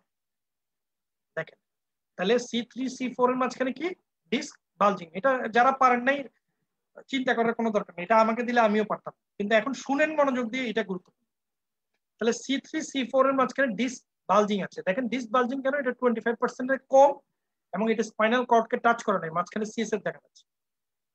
Second দেখেন, C4 এবং C5 এর মাঝখানে কোনো ডিস্ক বালজিং কিন্তু নাই, which is normal, ডিস্ক বালজিংও নাই। C5 এবং C6 এর মাঝখানে ডিস্ক প্রলাপস আছে এবং এটা এক্সট্রুশনের মতো হয়ে গেছে। এক্সট্রুশন হয়েছে যে স্পাইনাল কর্ডকে কম্প্রেস করেছে কিন্তু কোনো সিগন্যাল চেঞ্জ নেই। এবং এই যে ডিস্কটার ডেসিকেশনের কথা যদি বলি, ডেসিকেশন কিন্তু সিভিয়ার। দেখেন মাঝখানে কোনো সাদা দাগ দেখা যাচ্ছে না, তার মানে এই যে ডিস্ক প্রলাপসটা হয়েছে এটা অনেক আগে হয়েছে, কিন্তু কর্ডকে কম্প্রেস করেছে কিন্তু কর্ডে কোনো সিগন্যাল চেঞ্জ নেই। এবার আছে C6 C7 এর মধ্যে যে ডিস্ক প্রলাপসটা আছে এটাও কিন্তু এক্সট্রুশন হয়েছে, কিন্তু এইখানে ডিস্কের ডেসিকেশনটা অত বেশি না, কারণ মাঝখানে একটা সাদা দাগ দেখা যাচ্ছে। সুতরাং এবং এইখানেও কিন্তু কর্ডে কোনো সিগন্যাল চেঞ্জ নাই। তাহলে অনেকগুলো কথা কিন্তু আপনাকে ভাবতে হবে, আপনাকে কিন্তু একদম প্রাইমারি স্কুলের মতো অল্প চিন্তা করলে হবে। C3 C4 এর মাঝখানে ডিস্ক বাল্জ, C5 C6 এর মাঝখানে ডিস্ক এক্সট্রুশন, কিন্তু C5 C6 এর যে ইন্টারভার্টিবল ডিস্ক আছে ওইটার কিন্তু ডেসিকেশনটা মডারেট। আর C6 C7 এর মাঝখানে না, ওটা কিন্তু সিভিয়ার। আর C6 C7 এর মাঝখানে যে ডিস্ক প্রলাপস ওটা কিন্তু ডেসিকেশনটা কিন্তু মডারেট। এই এতগুলো কমেন্ট যদি আপনি করতে পারেন এইটা, তাহলে বুঝে যাবে যে আপনি খুব ভালো একজন এক্সপার্ট নিউরোলজিস্ট বা রেডিওলজিস্ট। এখানে এই এমআরআইটা আমি দিয়েছি এই জন্য C3 C4 কে সবাই কিন্তু ডিস্ক প্রলাপস বলে, কিন্তু এটা কিন্তু ডিস্ক প্রলাপস না, এটা ডিস্ক বালজিং। এই C3 C4 এ যেরকম আপনি ফাইন্ডিংস পাচ্ছেন এটা আমার আপনার সবার বাবার যদি এমআরআই করি এটা পাবেন। এবং এটা C3 C4 এ যে ফাইন্ডিংস পাচ্ছেন এটা পেলে কিন্তু আপনি তাকে ট্রিটমেন্ট করা শুরু করবেন না, প্রি গ্যাবালিন টাবালিন দিয়ে রোগীর অবস্থা কেরোসিন করবেন, কারণ এই ডিস্ক বালজিং নর্মাল। বুঝা গেল তো? ধন্যবাদ। এবার আসি ডিস্ক ডিজেনারেশন বা ডিস্ক ডেসিকেশন। ডিস্ক ডেসিকেশন জিনিসটা কি এটা আমরা আগের সেশনে বলেছি, তারপর একবার বলি। ডিস্ক তো একটা ডিস্কের মাঝখানে যে নিউক্লিয়াস পালপোসাস আছে সেটা তো একটা জিলাটিনাস সাবস্টেন্স, তার প্রপার হাইড্রেশন দরকার, কারণ সে নিজে একটা সফট লিকুইড সাবস্টেন্স। কোনো কারণে যদি এই নিউক্লিয়াস পালপোসাসের হাইড্রেশন কমে যায়, তার যদি পানি কমে যায়, তাহলে সে ডেসিকেটেড হয়ে যায় বা ডিজেনারেট হয়। ডিস ডিজেনারেশন বা ডেসিকেশন হচ্ছে নিউক্লিয়াস পালপোসাসের ডিহাইড্রেশন। ডিস ডেসিকেশন আমাকে ইন্ডিকেট করে যে ডিসটা কি পরিমাণ বুড়ো হয়েছে, কি পরিমাণ নষ্ট হয়েছে, কি পরিমাণ ক্ষয়ক্ষতি হয়েছে। এখানে প্রথম যে ছবিটা এটা একটা নর্মাল মানুষের এমআরআই। সেকেন্ড ছবিটাকে আমরা দেখতে পাচ্ছি যে নর্মাল ডিস্ক গুলো কিরকম হয়, মাঝখানে সাদা হয়, চারপাশে কালো হয়। আর লাম্বার 4-5 এর মাঝখানে যে ডিস্ক এটা দেখেন প্রলাপস হয়েছে, আবার ডেসিকেশনও আছে, কিন্তু এটা মাঝখানে একটু সাদা দাগ আছে, কিন্তু এটা কমে গেছে।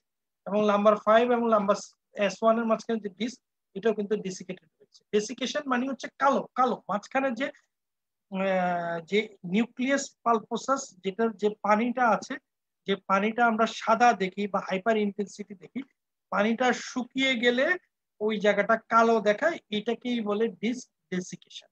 That is a feature of disc degeneration.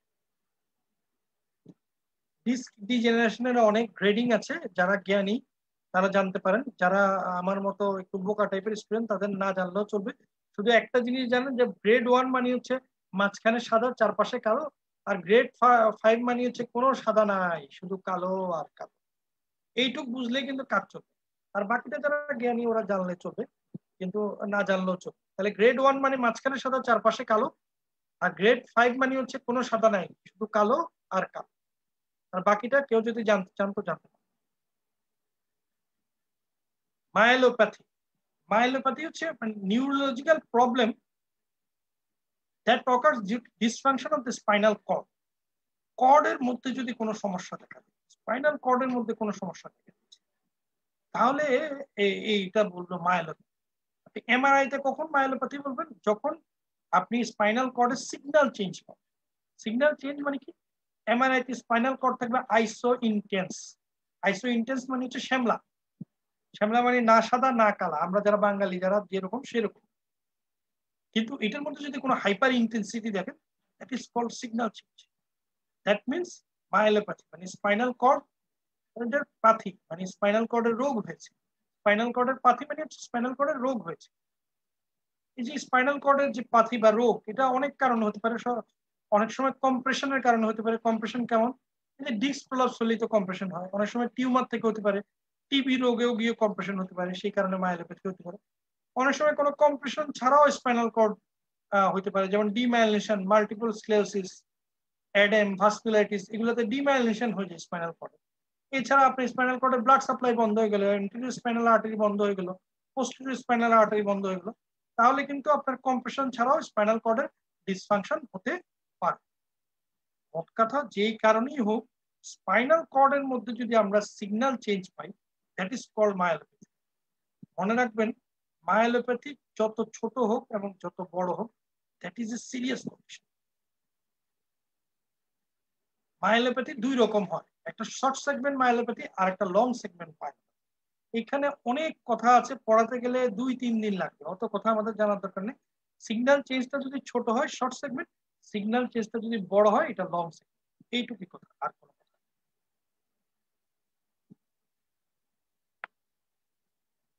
এইটা হচ্ছে একটা সার্ভাইকাল ডিস্ক প্রলাপস। দেখেন সার্ভাইকাল ডিস্ক প্রলাপস হয়েছে ঠিকই, এবং সাথে দেখেন তার স্পাইনাল কর্ডের মাঝখানে একটা সিগন্যাল চেঞ্জ আছে, সাদা একটা সিগন্যাল চেঞ্জ, সবাই দেখছেন কিনা একটা তীর চিহ্ন দাও। এই যে সাদা সিগন্যাল চেঞ্জটা, দ্যাট ইজ ভেরি ইম্পর্টেন্ট। তার ডিস্ক প্রলাপস হয়েছে ঠিক আছে, কিন্তু তার যে সিগন্যাল চেঞ্জটা আছে, তার মানে রোগীর কন্ডিশন খুব ক্রিটিক্যাল। এটা ট্রান্সভার্স মায়োলাইটিস, এটা একটা পোস্ট ভাইরাল বা ইডিওপ্যাথিক স্পাইনাল কর্ডের ডিমাইলিনেশন হয়, একদম কমপ্লিট ট্রান্সেকশন হয়। এটা একটা ডরসাল রিজন বা থোরাসিক রিজনে স্পাইনাল কর্ডের দেখেন একটা হাইপার ইন্টেন্স শ্যাডো দেখা যাচ্ছে, এটা সিগন্যাল চেঞ্জ। এটা ট্রান্সভার্স মায়োলাইটিস মোস্ট কমনলি এই রোগীগুলো কিন্তু দুই পায়ে একদম paralysis with bowel bladder involvement with jerk accelerated, এগুলো নিয়ে আসে। অনেক সময় আমরা ভুল করি কি, আমি প্রায় ওয়ার্ডে গেলে এই ভুলগুলা পাই, বলতে খুব লজ্জা লাগে যে আমার মতো ডাক্তাররা এই ভুলগুলা করে। ট্রান্সভার্স মায়োলাইটিসের রোগীগুলো আসে কিন্তু দুই পা অবশ্য, হ্যাঁ, দুই মোস্ট কমনলি যে দুই পা প্যারালাইসিস হয়ে গেছে, জার্ক এক্সার্টেড প্লান্টার এক্সটেন্সর, কোনো সেন্সেশন পায় না, বাউল ব্লাডার রিটেনশন হয়ে গেছে। দেখি যে এমআরআই করতে দিছে লাম্বার রিজন, কিন্তু এমআরআই করতে হবে কিন্তু ডরসাল রিজন। কেন ডরসাল রিজনে এমআরআই করতে হবে দেখি, ইয়া উত্তর দিতে পারে কিনা, শহীদুল ইসলাম উত্তর দিতে পারে কিনা। আমি গত কয়েকদিন আগে একটা ক্লিনিকে একটা রুগী দেখতে গেলাম, দিয়ে দেখি যে আমাদেরই এক ডাক্তার ভাই একটা ট্রান্সভার্স মায়োলাইটিসের রুগী, যার দুই পা অবশ, তাকে এমআরআই অফ লাম্বোস্যাক্রাল রিজন, কিন্তু তাকে করা দরকার ছিল MRI of the dorsal region. কেন বলেন তো? তার দুই পা অবশ, জার্ক এক্সার্টেড প্লান্টার এক্সটেনশন, কেন এমআরআই অফ দা ডরসাল বা থোরাসিক রিজন দিব কিন্তু MRI of the lumbar region দিব না? এটা শহীদুল ইসলাম উত্তর দেন বা শুভাংশু ব্যানার্জি উত্তর দেন। দ্যাট ইজ ভেরি ইম্পর্টেন্ট, এটা কিন্তু একদম কমনলি ওয়ার্ডে ভুল হয়েছে। কেন করবো বলেন, দেখি আপনারা উত্তর দিতে পারেন। শুভাংশু ব্যানার্জি অথবা শহীদুল ইসলাম অথবা অন্য কেউ, উজ্জ্বল মিয়া, আপনি উত্তর দিতে পারেন। ট্রান্সভার্স মায়োলাইটিসের পেশেন্ট প্রেজেন্ট করেছে দুই পা অবশ্যই। Exactly Ujjwal Mia, thank you very much, আপনি খুব সুন্দর উত্তর দিয়েছেন। যেহেতু তার জার্ক এক্সার্টেড প্লান্টার এক্সটেন্সর, অবশ্যই তার উপর রিলেশন, তার তো এটা আপার মোটর টাইপ রিলেশন, তাহলে লাম্বার রিজনে তো তার আপার মোটর টাইপ, তাহলে তো তার লেশনটা upper motor type. Upper motor type lesion যদি হয়ে থাকে, সেক্ষেত্রে তো তাকে আপনি তার লাম্বার রিজনের কোনো লাম্বার রিজনের যদি আপনি তার ইমপ্রেশন করেন বা ইমেজিং করেন, তাহলে তো আপনি তার ইয়ে পাবেন না, তার লেশন পাবেন না। তার লেশন পেতে হলে আপনাকে তার উপরে যেতে হবে। উপরে মিন্স কোন জায়গায়? উপরে মিন্স আপনাকে যেতে হবে হচ্ছে ডরসাল রিজনে বা থোরাসিক রিজনে। Transverse myelitis is upper motor type of lesion. সুতরাং তার লাম্বার রিজনে আমরা তার কাঙ্ক্ষিত প্যাথোলজি পাবো না, কাঙ্ক্ষিত প্যাথোলজি পাবো আরো উপরে। শায়লা পারভিন উত্তর দিয়েছেন সুন্দর, মিঠু উত্তর দিয়েছেন, শুভাংশু ব্যানার্জি সুন্দর উত্তর দিয়েছেন। সুতরাং তার যেহেতু এখানে আপার মোটর টাইপ লেশন, তার লেশনটা অবশ্যই লাম্বার রিজনের উপরে, ডরসাল রিজন। এখন অ্যাকিউট ডিসেমিনেটেড এনকেফালোমায়োলাইটিস, এটা অনেক সময় মায়োলোপ্যাথি করে। এটা যে মায়োলোপ্যাথি হয়, এটা কিন্তু লং সেগমেন্ট মায়োলোপ্যাথি হয়, মানে একদম খুব বড় সেকশন জুড়ে, এবং দেখা যায় যে পুরা স্পাইনাল কর্ড জুড়ে, এবং সাথে ব্রেইনেও সমস্যা থাকে, ব্রেইনেও অনেকগুলো ডিমাইলিনেশন থাকে, অনেক বড় বড় ডিমাইলিনেশন। দেখেন এই রোগীর স্পাইনাল কর্ডের সিগন্যাল চেঞ্জ কত বড়, একদম সার্ভাইকাল রিজন থেকে শুরু হয়েছে থোরাসিক রিজনের শেষ পর্যন্ত সিগন্যাল। এরকম লং সেগমেন্ট যদি সিগন্যাল চেঞ্জ থাকে, এটা এডেমা। সাথে যদি ব্রেইনের সমস্যা থাকে, নামই তো এনকেফালোমায়োলাইটিস, এনকেফালো মানে ব্রেইন, মাইলাইটিস মানে স্পাইনাল কর্ড, মানে demyelination of the brain and spinal. Now আমরা আসবো হচ্ছে spinal canal stenosis. Spinal canal কোন জায়গা? যে জায়গাটায় স্পাইনাল কর্ড থাকে এটাই স্পাইনাল। এটা তো আমরা সবাই জানি। স্পাইনাল ক্যানেল থাকে হচ্ছে স্পাইনাল কর্ডের। যদি কোনো কারণে মাল্টিপল ডিস্ক প্রলাপস, তখন কিন্তু আপনি স্পাইনাল ক্যানেল যেটা মানে যে জায়গাটা স্পাইনাল কর্ড থাকে ওই জায়গাটা কিন্তু কম্প্রেস, এটাকে বলে স্পাইনাল ক্যানেল স্টেনোসিস। স্পাইনাল ক্যানেল স্টেনোসিসে অনেক রোগী আমরা পাই। স্পাইনাল ক্যানেল স্টেনোসিসের রোগীরা কিন্তু রুট কম্প্রেশনের পেইন নিয়ে ওরকম আসে, মানে ইউনিল্যাটারাল পেইন নিয়ে আসে, রাদার তারা আসে কিন্তু নার্ভ রুট কম্প্রেশন। তাহলে সরি ফর দ্য ইন্টারাপশন। তাহলে স্পাইনাল ক্যানেল স্টেনোসিসের রোগীগুলো কিন্তু আপনার পুরা রেডিকুলার পেইন নিয়ে আসে। তারা কিন্তু প্রেজেন্ট করে নিউরোজেনিক ক্লডিকেশন। নিউরোজেনিক ক্লডিকেশন কি জিনিস এটা আমাদেরকে জানতে হবে। রুগী দেখবেন যে রুগী বলবে যে আমি হাঁটতে গেলে কিছু দূর হাঁটার পর আর হাঁটতে পারি না, আমার পা অবশ হয়ে যায় এবং দেখা যায় যে আমি আর বেশি দূর হাঁটতে পারি না, এবং আমার কিছু দূর বিশ্রাম নিলেই কিন্তু আমি হাঁটতে পারি। অনেকটা বার্জার ডিজিজের রুগীর মতো। বার্জার ডিজিজে হয় ভাস্কুলার ক্লডিকেশন, আর স্পাইনাল ক্যানাল স্টেনোসিসে হয় নিউরোজেনিক ক্লডিকেশন। তাহলে স্পাইনাল ক্যানাল স্টেনোসিসে দেখা যায় মাল্টিপল ডিস্ক প্রলাপস আছে, কিন্তু কোনোটাই অত সিভিয়ার না, রুটকে কম্প্রেশন করতেছে না, কিন্তু পুরো ক্যানেলটাই তার চিকন হয়ে গেছে। এই রোগীগুলো প্রেজেন্ট করে হচ্ছে গিয়ে নিউরোজেনিক ক্লডিকেশন। বলে যে আমি কিছু দূর হাঁটলে আমার পা ঝিমঝিম করে এবং আমার অবশ্যই যায়, তারপর আমি কিছু দূর বসলে তারপর আমি আবার হাঁটতে পারি। তাহলে ক্লডিকেশন পেইন যেমন বার্জার ডিজিজ বা ভাস্কুলার হতে পারে, সেরকম নিউরোজেনিকও কিন্তু হতে পারে, which is common in spinal canal stenosis.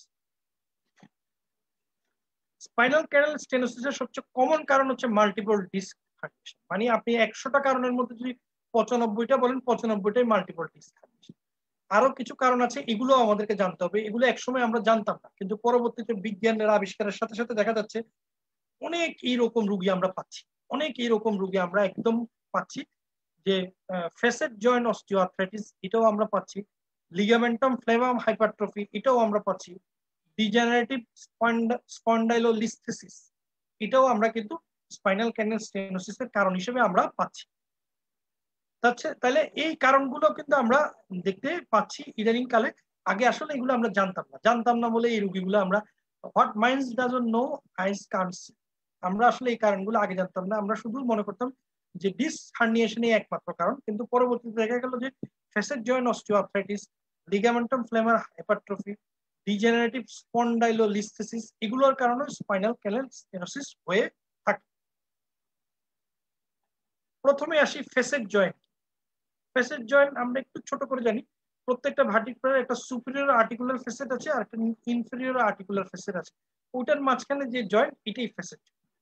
এই ফেসেট জয়েন্টটা কিন্তু স্পাইনাল ক্যানেলের খুব কাছাকাছি থাকে। এটা যদি কোনো কারণে হাইপারট্রফি হয় বা অস্টিওআর্থ্রোসিস হয়, তখন অনেক সময় স্পাইনাল ক্যানেল গুলো সরু হয়ে যায়।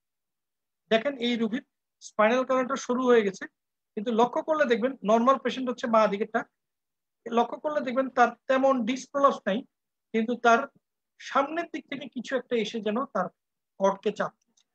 আমি একটা কথা আপনাদেরকে এখন মনোযোগ দিয়ে বলতে চাই, ফেসেট জয়েন্ট হাইপারট্রফি হোক, লিগামেন্টাম ফ্লেভাম অস্টিওআর্থ্রাইটিস হোক, অথবা যে কোনো কিছু হোক, আপনি যদি মনে করেন যে স্পাইনাল কর্ডের পিস থেকে কোনো কম্প্রেশন আসতেছে, পিস থেকে কোনো কম্প্রেশন আসলে বুঝবেন যে এটা অলওয়েজ ডিস্কের প্রবলেম অথবা ভার্টিব্রাল। আর যদি দেখেন যে এন্টিরিয়রলি কোনো কম্প্রেশন আসতেছে, যেমন এই রোগীর ক্ষেত্রে দেখেন তার সামনে থেকে কিন্তু কম্প্রেশন আসতেছে, এই যে কম্প্রেশনটা এটা সামনে থেকে আসলে বুঝবেন যে হয় তার ফেসেট জয়েন্টের প্রবলেম, নাহলে লিগামেন্টাম ফ্লেভারের প্রবলেম, নাহলে অন্য কোনো কিছু, মানে তার জয়েন্টের প্রবলেম। এই কথাটা একটু সবাই মনোযোগ দিয়ে বোঝার চেষ্টা করেন, এইটুক বুঝলেই চলবে। আমি যেমন যেটা দিকে বুঝি, যদি এই দিক থেকে কোনো কিছু স্পাইনাল কর্ডকে কম্প্রেস করে, তাহলে বুঝবো যে এটা হয় ভার্টিব্রার সমস্যা, নাহলে ইন্টারভার্টিব্রাল ডিস্কের সমস্যা। আর যদি ওই দিক থেকে কোনো কিছু কম্প্রেস করে, তাহলে বুঝতে হবে হয় এটা ফেসেট জয়েন্টের সমস্যা, নাহলে স্পাইনাস প্রসেসের সমস্যা, নাহলে লিগামেন্টাম ফ্লেভামের সমস্যা, কারণ এগুলোতে এন্টিরিয়রলি। একটু মাথা ঠান্ডা করে চিন্তা করেন যে স্পাইনাল যে ক্যানেল, আমাদের ক্যানেলের সামনে যেগুলো থাকে, সামনে কিন্তু ফেসেট জয়েন্ট, সামনে কিন্তু স্পাইনাস প্রসেস, সামনে কিন্তু লিগামেন্টাম ফ্লেভাম, আর পিছে কিন্তু ভার্টিব্রাল বডি এবং ইন্টারভার্টিব্রাল ডিস্ক। তাহলে স্পাইনাল কর্ড যদি বা স্পাইনাল ক্যানাল যদি পিচ থেকে কম্প্রেশন হয় তাহলে হয় ডিস্ক প্রলাপস নাহলে ভার্টিব্রাল। আর যদি সামনে থেকে কম্প্রেশন হয় তাহলে হয় ফ্যাসেট জয়েন্ট না হলে অন্য কিছু। ফ্যাসেট জয়েন্ট অস্টিওআর্থ্রাইটিস আসলে এমআরআই দেখে আপনি বুঝবেন না, কারণ ফ্যাসেট জয়েন্টই তো আপনি এমআরআই তে ভালো বুঝবেন। এটার জন্য আপনাকে হয় এক্সরে করতে হবে না হলে CT scan of the spine করতে হবে। এটা একটা ওই রুগীর ওই রুগীরই যার আমরা ফ্যাসেট জয়েন্ট হাইপারট্রফি বলে ধারণা করতেছি, কিন্তু আমরা বুঝতেছি না, কারণ বুঝতেছি তারা এন্টিরিয়র থেকে কিছু একটা চেপে ধরছে, কিন্তু কি ধরছে আমরা বুঝতেছি না, কারণ এখানে তো কালো, কারণ যেহেতু এটা একটা বনি স্ট্রাকচার সুতরাং এটা তো কালো আসবে। সুতরাং আমরা তার একটা এক্সরে করলাম, এক্সরে করে দেখি যে তার ফ্যাসেট জয়েন্টটা তো একদম ডিজেনারেট করে গেছে এবং হাইপারট্রফি হয়ে অনেক বড় হয়ে গেছে। সুতরাং তার বুঝতে পারলাম আমরা ফ্যাসেট জয়েন্ট অস্টিওআর্থ্রাইটিসের কারণে তার স্পাইনাল ক্যানাল স্টেনোসিস হয়েছে।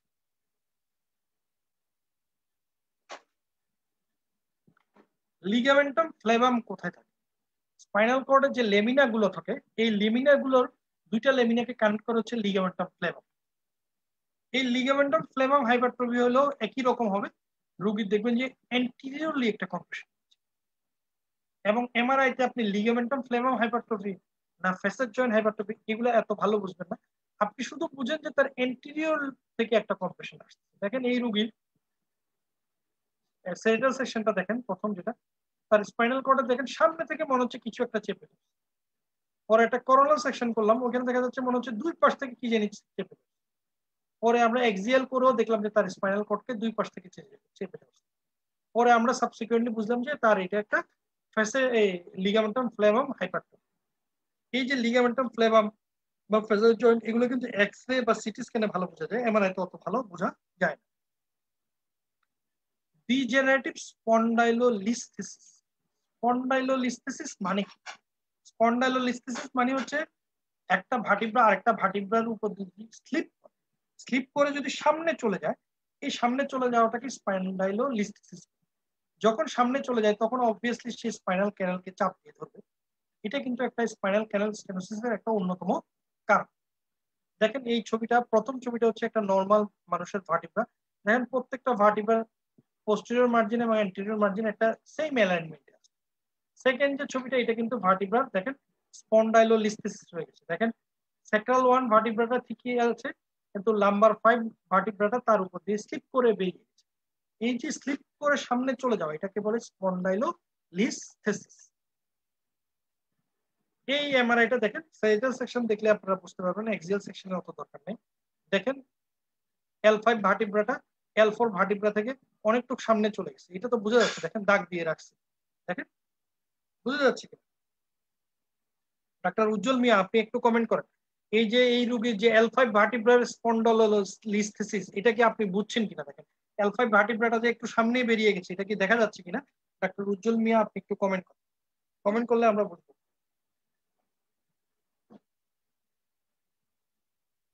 L5 ভার্টিব্রাটা দেখেন তার সামনে প্রলাপস করে দিয়েছে,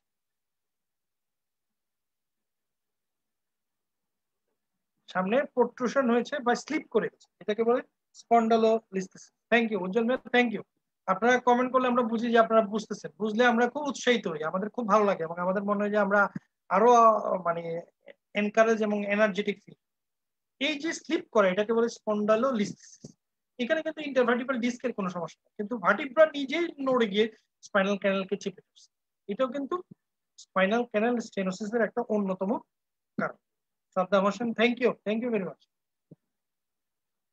লাস্ট এবং সবচেয়ে common cause of spinal canal stenosis হচ্ছে মাল্টিপল ডিস্ক হার্নিয়েশন, যেটা লাম্বার রিজনে সবচেয়ে বেশি।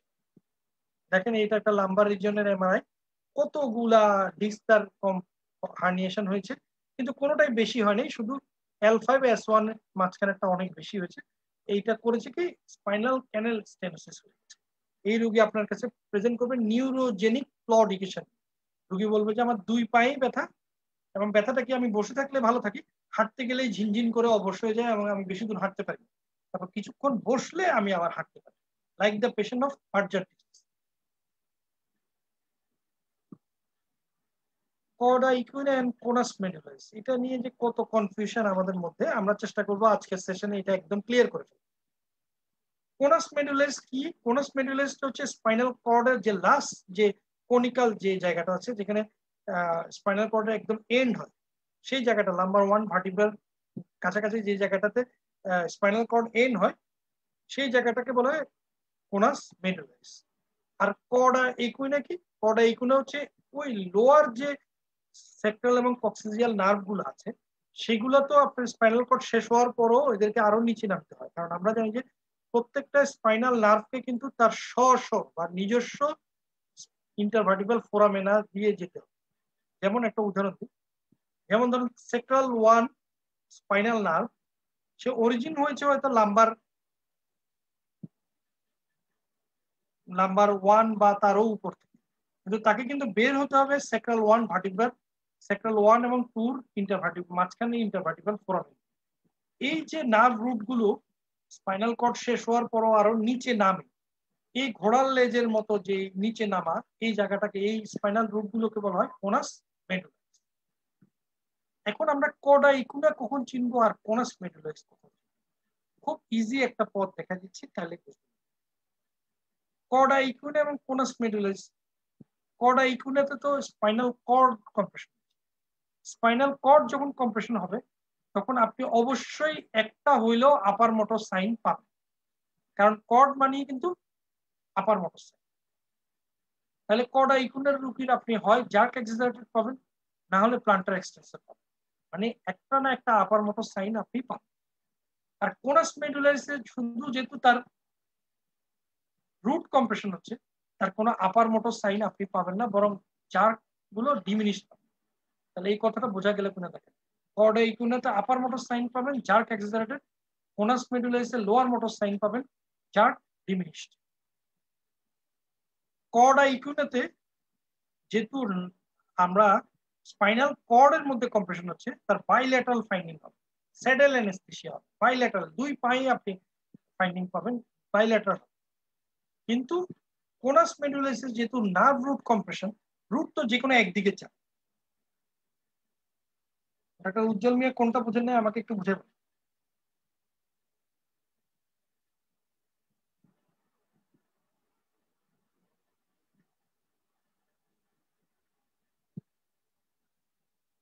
কর্ডা ইকুনা হচ্ছে স্পাইনাল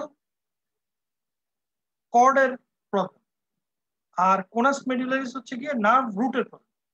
কর্ডা ইকুইনাতে যেহেতু স্পাইনাল কর্ড কম্প্রেশন হচ্ছে, তাহলে আপনি যে কোনো একটা আপার মোটর সাইন অবশ্যই পাবেন, হয় তার প্লান্টার এক্সটেনসর পাবেন, না তার জার্ক এক্সটেনসর।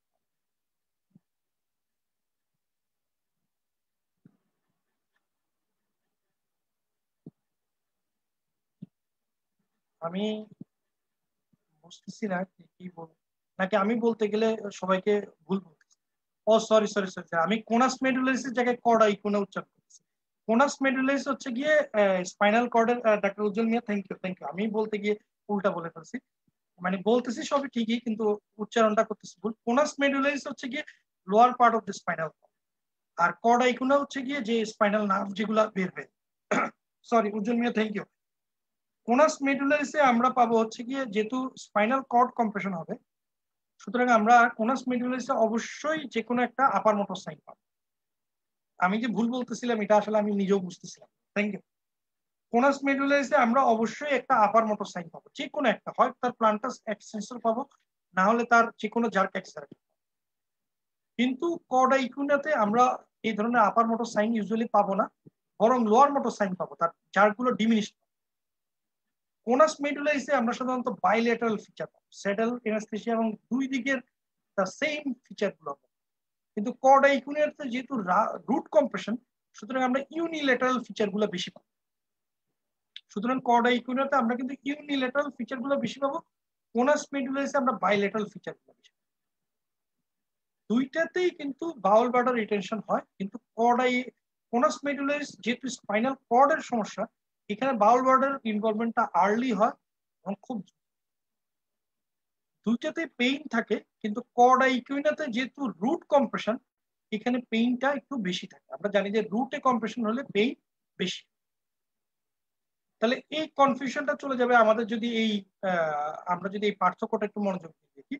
আমরা যে কথাগুলো বলেছি কোনাস মেডুলারিসে কিন্তু যেহেতু কোনাস মেডুলারিসে আমরা বলেছি যেহেতু এখানে স্পাইনাল কর্ড কম্প্রেশন হবে, সুতরাং আমরা হাইপার রিফ্লেক্সিয়া পাবো, অথবা প্লান্টার এক্সটেন্সর পাবো। কিন্তু কর্ড আইকনেতে যেহেতু আমাদের রুট কম্প্রেশন, সেখানে হয় আমরা এ রিফ্লেক্সিয়া পাবো অথবা হাইপো রিফ্লেক্সিয়া পাবো, কিন্তু কখনো হাইপার রিফ্লেক্সিয়া পাবো। কোনাসে আমরা বলতেছি অলওয়েজ বাইল্যাটারাল ফিচার পাবো, কিন্তু কর্ডাতে আমরা ইউনিল্যাটারাল ফিচার পাবো। এবং কোনাস মেডুলারিসে আমরা বলতেছি আর্লি স্ফিংটার সাইন, মানে বাউল ওয়াটার যে রিটেনশনটা হবে এটা কোনাসে আমরা আর্লি পাবো, কিন্তু কর্ডাতে আমরা লেট। তাহলে সবাই বুঝলেন তো? Thank you. আমি তো এটা মানে আমি যে নিজে ভুল বলতেছিলাম এটাই আমি বুঝতেছি। এইটা একটা এমআরআই। এই এমআরআইটা দেখেন কোনাস মেডুলারিস এই রোগীটা। আমাকে সবাই বলতে হবে যে এই এমআরআইটাতে কোন ভার্টিব্রাল লেশন, এটা কে বলতে পারে? দেখি সবার আগে কে উত্তর।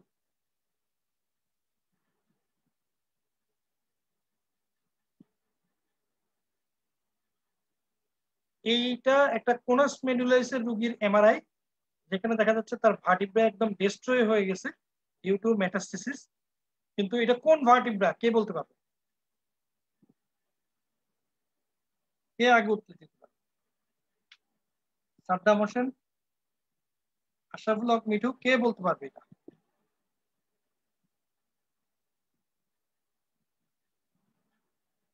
ডাক্তার উজ্জ্বল মিয়া বলেছেন থোরাসিক 12। মিথুন চক্রবর্তী বলেছেন নাম্বার 1।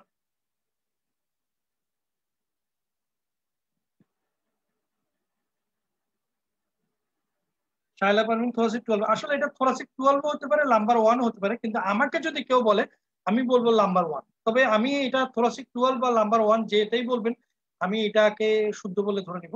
এটা কেন নাম্বার 1 আমরা, কারণ কোনাস মেডুলারিস হতে হলে তো স্পাইনাল কর্ডের লোয়ার সেকশনকে কম্প্রেশন করতে হবে, এবং স্পাইনাল কর্ডের লোয়ার সেকশন তো নাম্বার 1 এর নিচে আর থাকে না। সেখান থেকে আমরা বুঝতে পারি যে এটা নাম্বার 1 হবে, অথবা থোরাসিক 12 হতে পারে। যে দুইজনই কিন্তু সঠিক উত্তর দিয়েছেন, এটা আসলে বোঝা যাচ্ছে না কোনটা।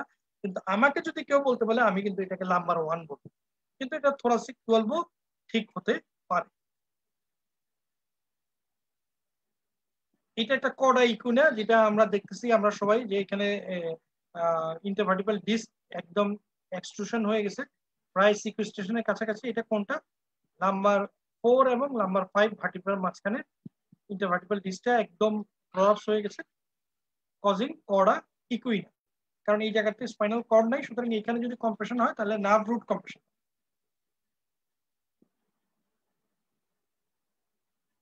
এখন আসি আমরা সিরিঙ্গোমায়ালিয়া বা অ্যাসোসিয়েটেড ডিসঅর্ডার। সিরিঙ্গোমায়ালিয়া আসলে কি? সিরিঙ্গোমায়ালিয়া হচ্ছে স্পাইনাল কর্ডের ভিতরে এক ধরনের ফ্লুইড কন্টেনিং একটা cavity formation, that is called syrinx. Fluid containing একটা ক্যাভিটি তৈরি হবে, এটাকে বলে সিরিঙ্গোমায়ালিয়া। সিরিঙ্গোমায়ালিয়াতে সাধারণত আমরা ডিসোসিয়েটিভ সেন্সরি লস, মানে দেখা যায় যে রোগীর পেইন টেম্পারেচার সেন্সেশন চলে যায় কিন্তু ভাইব্রেশন সেন্স ইনটেক্ট থাকে। এটা কেন হয় কে বলতে পারবে? ডাক্তার উজ্জ্বল মিয়া আমাকে এই উত্তরটা দিবে। উনি যেহেতু এক্সেলেন্ট, উনি খুব ভালো, স্টুডেন্টদের মধ্যে সবচেয়ে ব্রাইট মনে হচ্ছে ওনাকে। উনি আমাকে এটা উত্তর দিবে যে সিরিঙ্গোমায়ালিয়াতে কেন ডিসোসিয়েটিভ সেন্সরি লস হয়। আমরা বলছি যে পেইন টেম্পারেচার সেন্সেশন চলে যায় কিন্তু জয়েন্ট পজিশন এবং ভাইব্রেশন সেন্স ইনটেক্ট থাকে।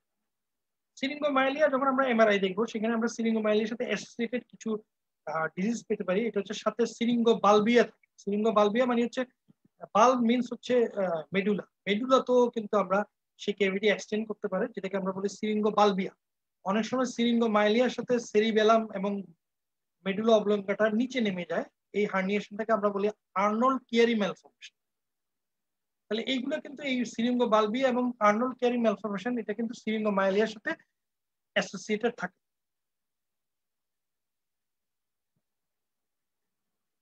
না, এটার আসলে কারণটা কি আমি বলি। আপনি সুন্দরই উত্তর দিয়েছেন উজ্জ্বল মিয়া, কিন্তু কারণটা আমি বলি। এটা হচ্ছে যে আমাদের যে জয়েন্ট পজিশন এবং ভাইব্রেশন সেন্সের যে কলামটা, এটা হচ্ছে ডর্সাল কলাম, এটা কিন্তু স্পাইনাল কর্ডের পিছের দিকে থাকে। সুতরাং সিরিংস হয় কিন্তু স্পাইনাল কর্ডের একদম মাঝখানে। মাঝখানে হলে কিন্তু পেইন টেম্পারেচার সেন্সেশন গুলো যে করে ক্রস করে এটা যাবে।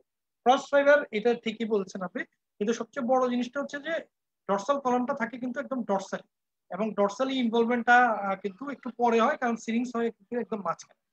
কথা কিন্তু আপনার এক অর্থে ঠিকই আছে, কিন্তু এটাকে আরো একটু এক্সাক্ট করে বলতে হবে যে ডর্সাল কলাম থাকে হচ্ছে ডর্সালি, আর পেইন টেম্পারেচার সেন্সেশন গুলো থাকে কিন্তু ল্যাটারাল স্পাইনোথালামিক টর্কে, যেটা ল্যাটারালি থাকে, এবং এটা ক্রস করে। এই জন্য সেন্ট্রালে যেহেতু সিরিঞ্জ থাকে সেন্ট্রালি, এটা কম্প্রেশনের কারণে পেইন টেম্পারেচার সেন্সেশন আগে যায়, ডর্সাল কলাম ইনভলভমেন্ট পরে। এবার আমাকে একটু উত্তর দিবে শুভাংশু ব্যানার্জি যে আমরা সিরিংসে একটা কথা বলি যে হাতে সিমটম আগে আসে, পায়ে সিমটম পরে আসে।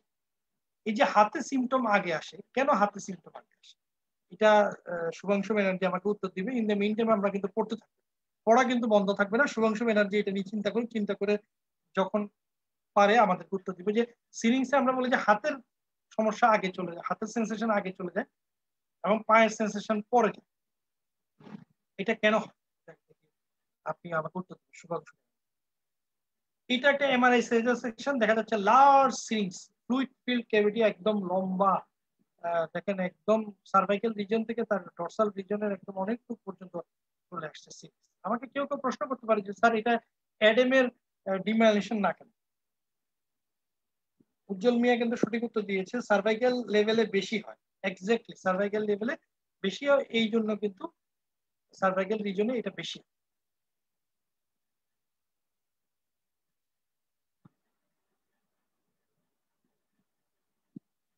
আরেকটা প্রশ্ন দেখি করি, আপনাদেরকে প্রশ্ন করতে খুব ইচ্ছা করতেছে। আমরা বলি যে উজ্জ্বল মিয়া উত্তর দেন, তো আমরা বলি যে সিরিংসে যে সেন্সরি লস হয় এটা আমরা বলি হেমিক্যাপ ডিস্ট্রিবিউশন, বা ফতুয়া, বা আমি যে গেঞ্জি পরে আছি এই গেঞ্জির মতো হয়, মানে এই হেমিক্যাপ মানে এইটুক পর্যন্ত হয়, এর নিচে হেমিক্যাপ ডিস্ট্রিবিউশন হয়। কেন হেমিক্যাপ ডিস্ট্রিবিউশন হয় এটা দেখি বলতে পারি? আচ্ছা, তাহলে সিরিংসে একটা লং একটা হাইপার ইন্টেন্স শ্যাডো আমরা পাবো স্পাইনাল কর্ডের ভেতরে। এই সিরিংসে যে লং হাইপার ইন্টেন্স শ্যাডো পাবো, এটা কেউ কেউ আমাকে প্রশ্ন করতে পারে, এই কেউ কেউ প্রশ্ন করতে পারে যে এইটাকে আপনি কিভাবে একটা এমএস বা অ্যাডেমের ডিমাইলেশন থেকে আপনি কিভাবে আলাদা করবেন? এটাকে আলাদা করা অনেক সময় খুব ডিফিকাল্ট হয়ে যায়। সেই জন্য আমরা কি করি, এই জন্য আমরা কন্ট্রাস্ট কন্ট্রাস্ট দিলে সিরিংসের এই জায়গাটা ফ্লুইড ফিল কেভিটি, এই তো কন্ট্রাস্ট, কিন্তু ডিমাইলিনেশন কিন্তু কন্ট্রাস্ট।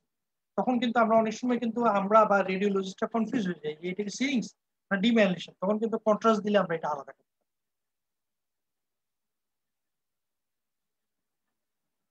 ডক্টর উজ্জ্বল মিয়া কি বললেন আমি কিন্তু বুঝিনি, একটু বুঝাই বলেন। আচ্ছা, আমি এটা একটু উত্তর দিয়ে দিই, ক্লু দিয়ে দিই আপনাকে, আপনি পরে পড়ে নিন। এটা হচ্ছে ফাইবার গুলো যে স্পাইনাল কর্ডে থাকে এটা লেমিনেটেড থাকে, লেমিনেটেড থাকে বলে হেমিক্যাপ ডিস্ট্রিবিউশন সেন্সরি লস হয়। আমরা আগাই, পরে আমরা এগুলো নিয়ে আলোচনা করি। সিরিঙ্গোমাইলিয়া অনেক সময় এক্সটেন্ড করতে করতে একদম ব্রেইনের ভিতরে ঢুকে যায়, মেডুলার ভিতরে ঢুকে যায়, তখন এটাকে সিরিঙ্গো বালবিয়া। এই জায়গায় দেখেন এই রোগীর যে সিরিংস, এটা দেখেন একদম তীর চিহ্ন দেখা যাচ্ছে মেডুলার ভিতরে ঢুকে গেছে এবং তার বালবার পালসির মতো হয়ে গেছে। তার বালবার পালসি মানে তার দেখা যাচ্ছে 9, 10, 11, 12 ক্রেনিয়াল নার্ভের লেশন চলে আসছে সিরিঙ্গোমাইলিয়ার সাথে, এটাকে বলে সিরিঙ্গো বালবিয়া। তাহলে কারো যদি সিরিংস থাকে আমাদেরকে অবশ্যই দেখতে হবে যে তার সাথে বাল্বে ইনভলভমেন্ট আছে কিনা, তাহলে এটা থাকে খুব কমনলি, তখন এটাকে সিরিঙ্গোমাইলিয়া অ্যালং উইথ সিরিঙ্গো বালবিয়া বলবে। সিরিঙ্গোমাইলিয়ার সাথে অনেক সময় সেরিবেলাম এবং মেডুলা অনেক সময় নিচে নেমে যায়। এই হার্নিয়েশন যে সেরিবেলাম এবং মেডুলা, এটাকে বলে আর্নল্ড কেয়ারি ম্যালফরমেশন। হার্নিয়েশনটা আমরা একটু বোঝার চেষ্টা করি। আমরা যখন সেরিটাল সেকশন দেখি, আমাদের মেডুলা এবং এটা একটা নর্মাল রোগীর এমআরআই, মেডুলা এবং সেরিবেলাম কখনোই যে ফোরামেন ম্যাগনাম যেটা দিয়ে তৈরি হয়, যেটা হচ্ছে অক্সিপিটাল বোনের বেজিয়ন এবং অপস্থিয়ন, এই বেজিয়ন এবং অপস্থিয়নকে কানেক্টিং যে ইমাজিনারি লাইন, সেটা দিয়ে আমাদের ফোরামেন ম্যাগনাম। নর্মাল পার্সনের সেরিবেলাম এবং মেডুলা এটার উপরে থাকে, কখনো কখনো এল্ডারলি পার্সনের বা যারা মাথায় বোঝানে তাদের এটা একটু নিচে নামতে পারে, but not more than 2.5 millimetre, 2.5 মিলিমিটারের বেশি নিচে নামবে। যেমন এই রুগীর দেখেন ফোরামেন ম্যাগনাম যেটা সামনে হচ্ছে বেজিয়ন, পিছিয়ে হচ্ছে অপস্থিয়ন, এটা যে কানেক্টিং লাইন, এটার নিচে কিন্তু মেডুলা এবং সেরিবেলাম একটু নেমে গেছে, নামলো এটা 2.5 মিলিমিটারের বেশি নামে নাই, সেই কারণে এটাকে আমরা নর্মাল বলছি। পাশের রুগীটার যান, দেখেন তার ফোরামেন ম্যাগনামের যে ইমাজিনারি লাইন, অক্সিপিটাল বোনের পিছের অংশ এবং অক্সিপিটাল বোনের সামনের অংশ, এটাকে বলে বেজিয়াম, এটাকে বলে অপস্থিয়ম, এটা যে কানেক্টিং লাইন এটার চেয়ে অনেক বেশি নেমে গেছে। রেডিওলজিক্যালি বলি, যদি বলি তাহলে 2.5 মিলিমিটার নিচে নেমে গেছে, এটাকে বলে সেরিবেলাম এবং medullary herniation, that is called Arnold Chiari malformation, congenital malformation. এটার সাথে সিরিঞ্জ দেখেন, এই রোগীর কিন্তু সার্ভাইকাল রিজনে একটা সিরিঞ্জ আছে দেখা যাচ্ছে। সার্ভাইকাল রিজনের সিরিঞ্জ এর সাথে আর্নল ক্যারি কিন্তু খুব কমনলি থাকে। আর্নল ক্যারির অনেকগুলো সাবটাইপ আছে, গ্রেড 1, 2, 3, 4, ওগুলো এমআরআই তে বোঝা যায়। ওইসব ডিপ জিনিস আমি যেতে চাচ্ছি না। আপনারা শুধু সিরিঞ্জের রোগী পেলে দুইটা জিনিস দেখবেন, যে এই সিরিঞ্জ কি মেডুলাতে চলে গেছে কিনা, আরটা দেখবেন এই সিরিঞ্জ কি সেরিবেলাম এবং মেডুলা কি নিচে নেমে গেছে। যদি সেরিবেলাম এবং মেডুলার নিচে নেমে যায় তাহলে বুঝতে হবে আর্নল ক্যারি আছে সাথে। আর যদি দেখেন যে এই সিরিঞ্জ এক্সটেন্ড করে বাল্বে চলে গেছে বা মেডুলাতে চলে গেছে, মেডুলার একটা নামে বাল্ব, তাহলে বুঝতে হবে এটা অ্যাসোসিয়েটেড সিরিঙ্গো বাল্বিয়ার সাথে আছে। এই দুটো জিনিস যদি আমি মাথায় না রাখি তাহলে কিন্তু আমি এটা আনসার করতে পারবো। সবাই আমাকে একটা সেকেন্ড একটু সময়। স্পাইনাল ইনফেকশন, স্পাইনাল ইনফেকশন বলতে গেলে প্রথম বাংলাদেশি স্পাইনাল ইনফেকশন মানে TB. TB TB TB TB আর টিবি। টিবি ছাড়া কোনো স্পাইনাল ইনফেকশন বাংলাদেশে নাই। বাকিগুলোর কথা আমি বলতেও চাই না, বাকিগুলো মাথায় রাখি।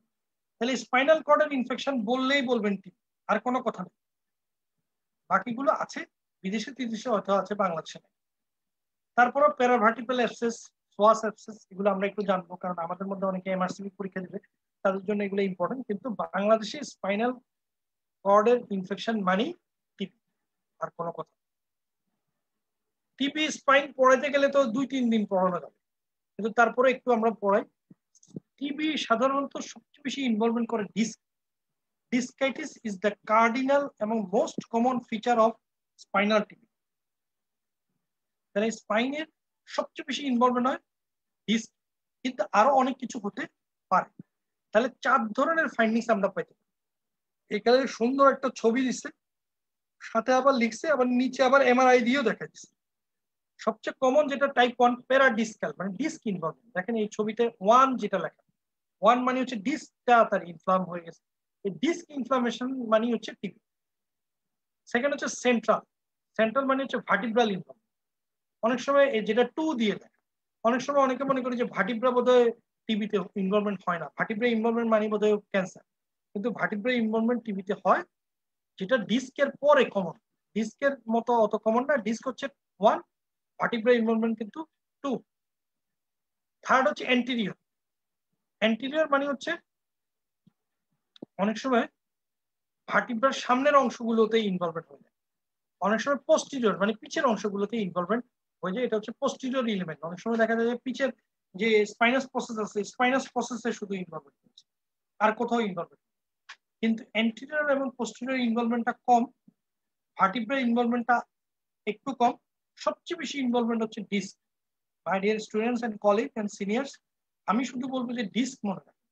ডিস্ক ইনভলভমেন্ট মানে হচ্ছে স্পাইনাল।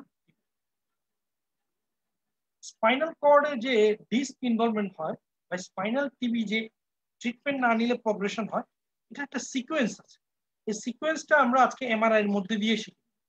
দেখেন এই রোগীর ডিস্ক ইনভলভমেন্ট হয়েছে, শুধু ডিস্ক দেখেন তার ইনফ্লামেশন দেখা যাচ্ছে, তীর চিহ্ন দিয়ে দিয়েছে। এই যে স্পাইনাল টিবি সবচেয়ে কমনলি হচ্ছে ডরসাল রিজন। দেখি কে উত্তর দিতে পারে, শহীদুল ইসলাম না কে উত্তর দিতে পারে আমার এটা, যে শহীদুল ইসলাম না শায়লা পারভিন উত্তর দিতে পারে, স্পাইনাল টিবি ডরসাল রিজনে কমন কেন?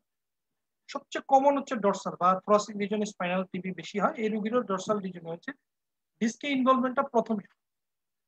তাহলে এটা শহীদুল ইসলাম বা অন্য কেউ উত্তর দেন যে থোরাসিক রিজনে স্পাইনাল টিবি হোয়াই কমন। আমরা পড়তে থাকি, আপনারা উত্তর দেন। স্পাইনাল টিবি আমরা বলছি থোরাসিক রিজনে কমন, কিন্তু অনেক সময় লাম্বার রিজনে হয়। লাম্বার রিজনে একটু আনকমন কিন্তু হতে পারে। দেখেন এই রোগীর লাম্বার 3-4 ভার্টিব্রার মাঝখানে ডিস্কে ইনভলভমেন্ট হচ্ছে, স্পাইনাল টিবি লাম্বার রিজনকে। যখন ডিস্ক ইনভলভমেন্ট আরেকটু প্রোগ্রেস করে, রোগী ট্রিটমেন্ট নেয় না, তখন এন্টিরিয়র লংগিটিউডিনাল লিগামেন্ট দিয়ে এটা স্প্রেড করে। এই এন্টিরিয়র লংগিটিউডিনাল লিগামেন্ট দিয়ে এটা কি কোথায় স্প্রেড করে? অ্যাডজাস্টেন্ট ভার্টিব্রা গুলাতে যায়। তাহলে ভার্টিব্রার ইনভলভমেন্টটা কিন্তু প্রথমে হয় না, প্রথমে হয় ডিস্কে, পরে অ্যান্টিরিয়র লংগিটিউডিনাল লিগামেন্ট দিয়ে সে কোথায় পিলপিল করে উঠতে থাকে, কোথায়? উপরের ভার্টিব্রাতে আর নিচের ভার্টিব্রাতে গিয়ে গিয়ে সে কি করে? এই যে দেখেন ভার্টিব্রাকে ধরে ফেলছে। এই রোগীর ডরসাল একটা ভার্টিব্রা একদম ভেঙে চুরে একাকার করে ফেলছে, কে? Spinal TB. তাহলে স্পাইনাল টিবি প্রথম ধরে ইন্টারভার্টিব্রাল ডিস্ক, তারপর অ্যান্টেরিয়র লংগিটিউডিনাল লিগামেন্ট দিয়ে যায় কোথায়? অ্যান্টেরিয়র লংগিটিউডিনাল লিগামেন্ট দিয়ে কোথায় যায়? অ্যান্টেরিয়র লংগিটিউডিনাল লিগামেন্ট দিয়ে সে যায় কোথায়? ভার্টিব্রাতে। তারপর ভার্টিব্রাল ইনভলভমেন্ট। ডাক্তার উজ্জ্বল মিয়া দেখি কে উত্তর দিতে পারে যে ডরসাল রিজনে বা থোরাসিক রিজনে স্পাইনাল টিবি বেশি হয় কেন? তাহলে ভার্টিব্রাল ইনভলভমেন্ট কিন্তু পরে হয়, অ্যান্টেরিয়র লংগিটিউডিনাল লিগামেন্ট দিয়ে যখন ডিস্ক থেকে ভার্টিব্রাতে গিয়ে ইনভলভমেন্ট হতে পারে। লাস্টে কি হয়? ভার্টিব্রা ডিস্ক সব গেছে তখন। এক্সেলেন্ট ডাক্তার উজ্জ্বল মিয়া, আপনার তো আমার সবচেয়ে ব্রিলিয়ান্ট মনে হচ্ছে। থোরাসিক রিজনের ব্লাড সাপ্লাই সবচেয়ে বেশি, আর্টারিয়া রেডিকুলারিস ম্যাগনা নামক একটা কমিউনিকেটিং আর্টারি আছে, এই জন্য থোরাসিক রিজনের হাই ব্লাড সাপ্লাইয়ের কারণে এই থোরাসিক রিজনে বা ডরসাল রিজনে টিবি জীবাণুগুলো খুব দ্রুত এবং আর্লি এসে, এটার জন্যই এখানে থোরাসিক রিজনে সবচেয়ে বেশি। থ্যাংক ইউ ডাক্তার উজ্জ্বল মিয়া, আপনি সুন্দর উত্তর দিয়েছেন। তাহলে স্পাইনাল টিবি যখন আরো প্রগ্রেস করে, যখন আরো এগিয়ে যায়, তখন কি করে? ভার্টিব্রার সাথে সে প্যারাভার্টিব্রাল অ্যাবসেস তৈরি। এই প্যারাভার্টিব্রাল তখন প্রথম সে গেল ডিস্ক খেল, পরে অ্যান্টেরিয়র লংগিটিউডিনাল লিগামেন্ট খেল, অ্যান্টেরিয়র লংগিটিউডিনাল লিগামেন্ট খাওয়ার পরে তারপর সে কি করলো? ভার্টিব্রা খেলো। ভার্টিব্রা খাওয়ার পর সে কি করলো? প্যারাভার্টিব্রাল অ্যাবসেস তৈরি। আমরা এখন এই রোগী দেখেন ভার্টিব্রা, ইন্টারভার্টিব্রাল ডিস্ক সব গেছে, সাথে তার একটা প্যারাভার্টিব্রাল অ্যাবসেসও দেখা যাচ্ছে, তীর চিহ্ন দাও। লাস্টে কি হবে? লাস্টে সব ভেঙে চুরে একাকার রোগীর যেটা তৈরি হবে, এই সবকিছু মিলেমিশে যেটা হবে, এটাকে এই পোর্ট্রেশনটাকে আমরা বলি গিব্বাস। গিব্বাস মানে হচ্ছে অনেক অ্যাডভান্স কেস। এখনকার যুগে গিব্বাসের রোগী দেখাই যায় না, আমরা যখন স্টুডেন্ট ছিলাম তখন পেতাম, কারণ তখন স্পাইনের টিবি খুব আনকমন ছিল, কেউ বুঝতো না, আনট্রিটেড থাকতো লং টাইম। তখন এই রোগীর এই গিব্বাস হয়েছে। গিব্বাস কিন্তু একদম লাস্ট স্টেজ, যখন ডিস, ভার্টিব্রা, প্যারাভার্টিব্রাল স্পেস সব শেষ, তখন কিন্তু ভেঙে চুরে একাকার হয়ে এই গিব্বাস সমস্যা। তাহলে অনেকগুলো এমআরআই দেখলাম, এটা কিন্তু প্রোগ্রেসিভলি টিবি কিভাবে আগাচ্ছে এইভাবে করে আমি সাজিয়েছি। একটু কষ্ট হয়েছে আমার, তারপর আপনারা যদি উপকৃত হন আমি ধন্য হব।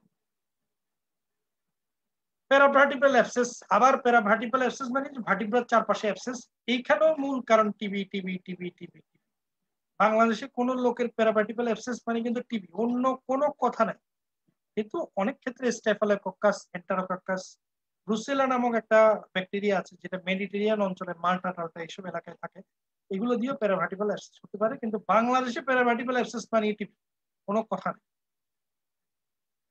তাহলে এইটা একটা রুগী দেখেন, তার কোনো তেমন কোনো ডিস্ক হার্নিয়েশন নেই, বরং তার ভার্টিব্রাল স্পাইনাল কর্ডের চারপাশে দেখা যাচ্ছে একটা অ্যাবসেসের মতো দেখা যাচ্ছে, এইটাকে বলা হয় প্যারাভার্টিব্রাল অ্যাবসেস।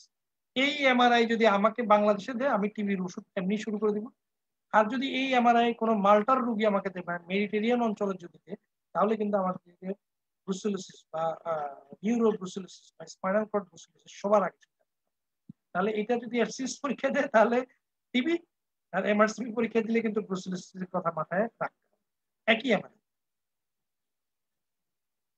সোয়াস অ্যাবসেস, সোয়াস মাসেলটা কোথায় থাকে? সোয়াস মাসেলটা আসলে আমাদের এই লাম্বার রিজনের যতগুলো ভার্টিব্রা আছে, এগুলা ট্রান্সভার্স প্রসেস থেকে তৈরি হয়ে ওই ফিমারের যে লেজার ট্রোকেন্টার আছে, এই লেজার ট্রোকেন্টারে গিয়ে লাগে। এই সবগুলো ট্রান্সভার্স প্রসেস থেকেই তৈরি হয়, তৈরি হয়ে এখানে গিয়ে লাগে।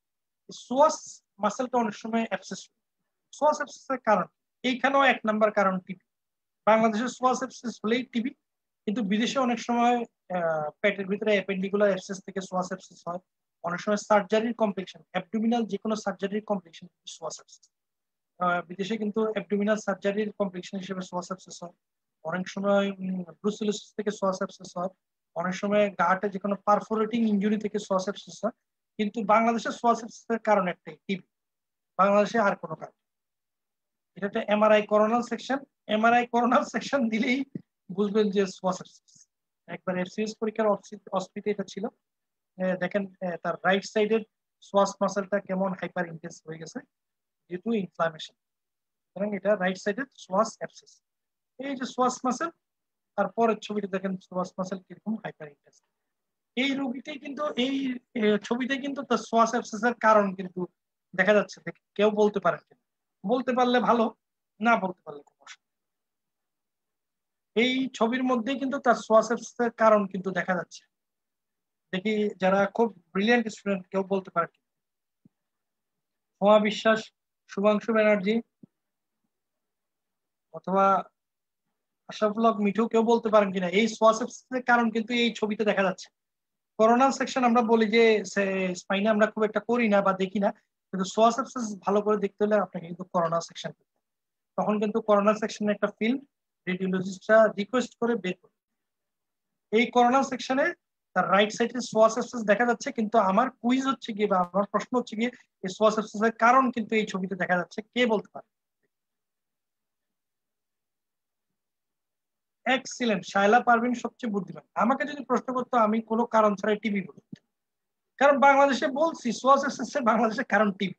দেখেন তার এই একই রিজনে দেখেন ভার্টিব্রা গুলো ইন্টারভার্টিব্রাল ডিস্ক দেখেন একদম, এবং ভার্টিব্রা গুলো তাহলে বোঝা যাচ্ছে তার ভার্টিব্রাতে কোনো একটা লেশন আছে যেটা সোয়াস মাসেলে ছড়িয়ে গেছে।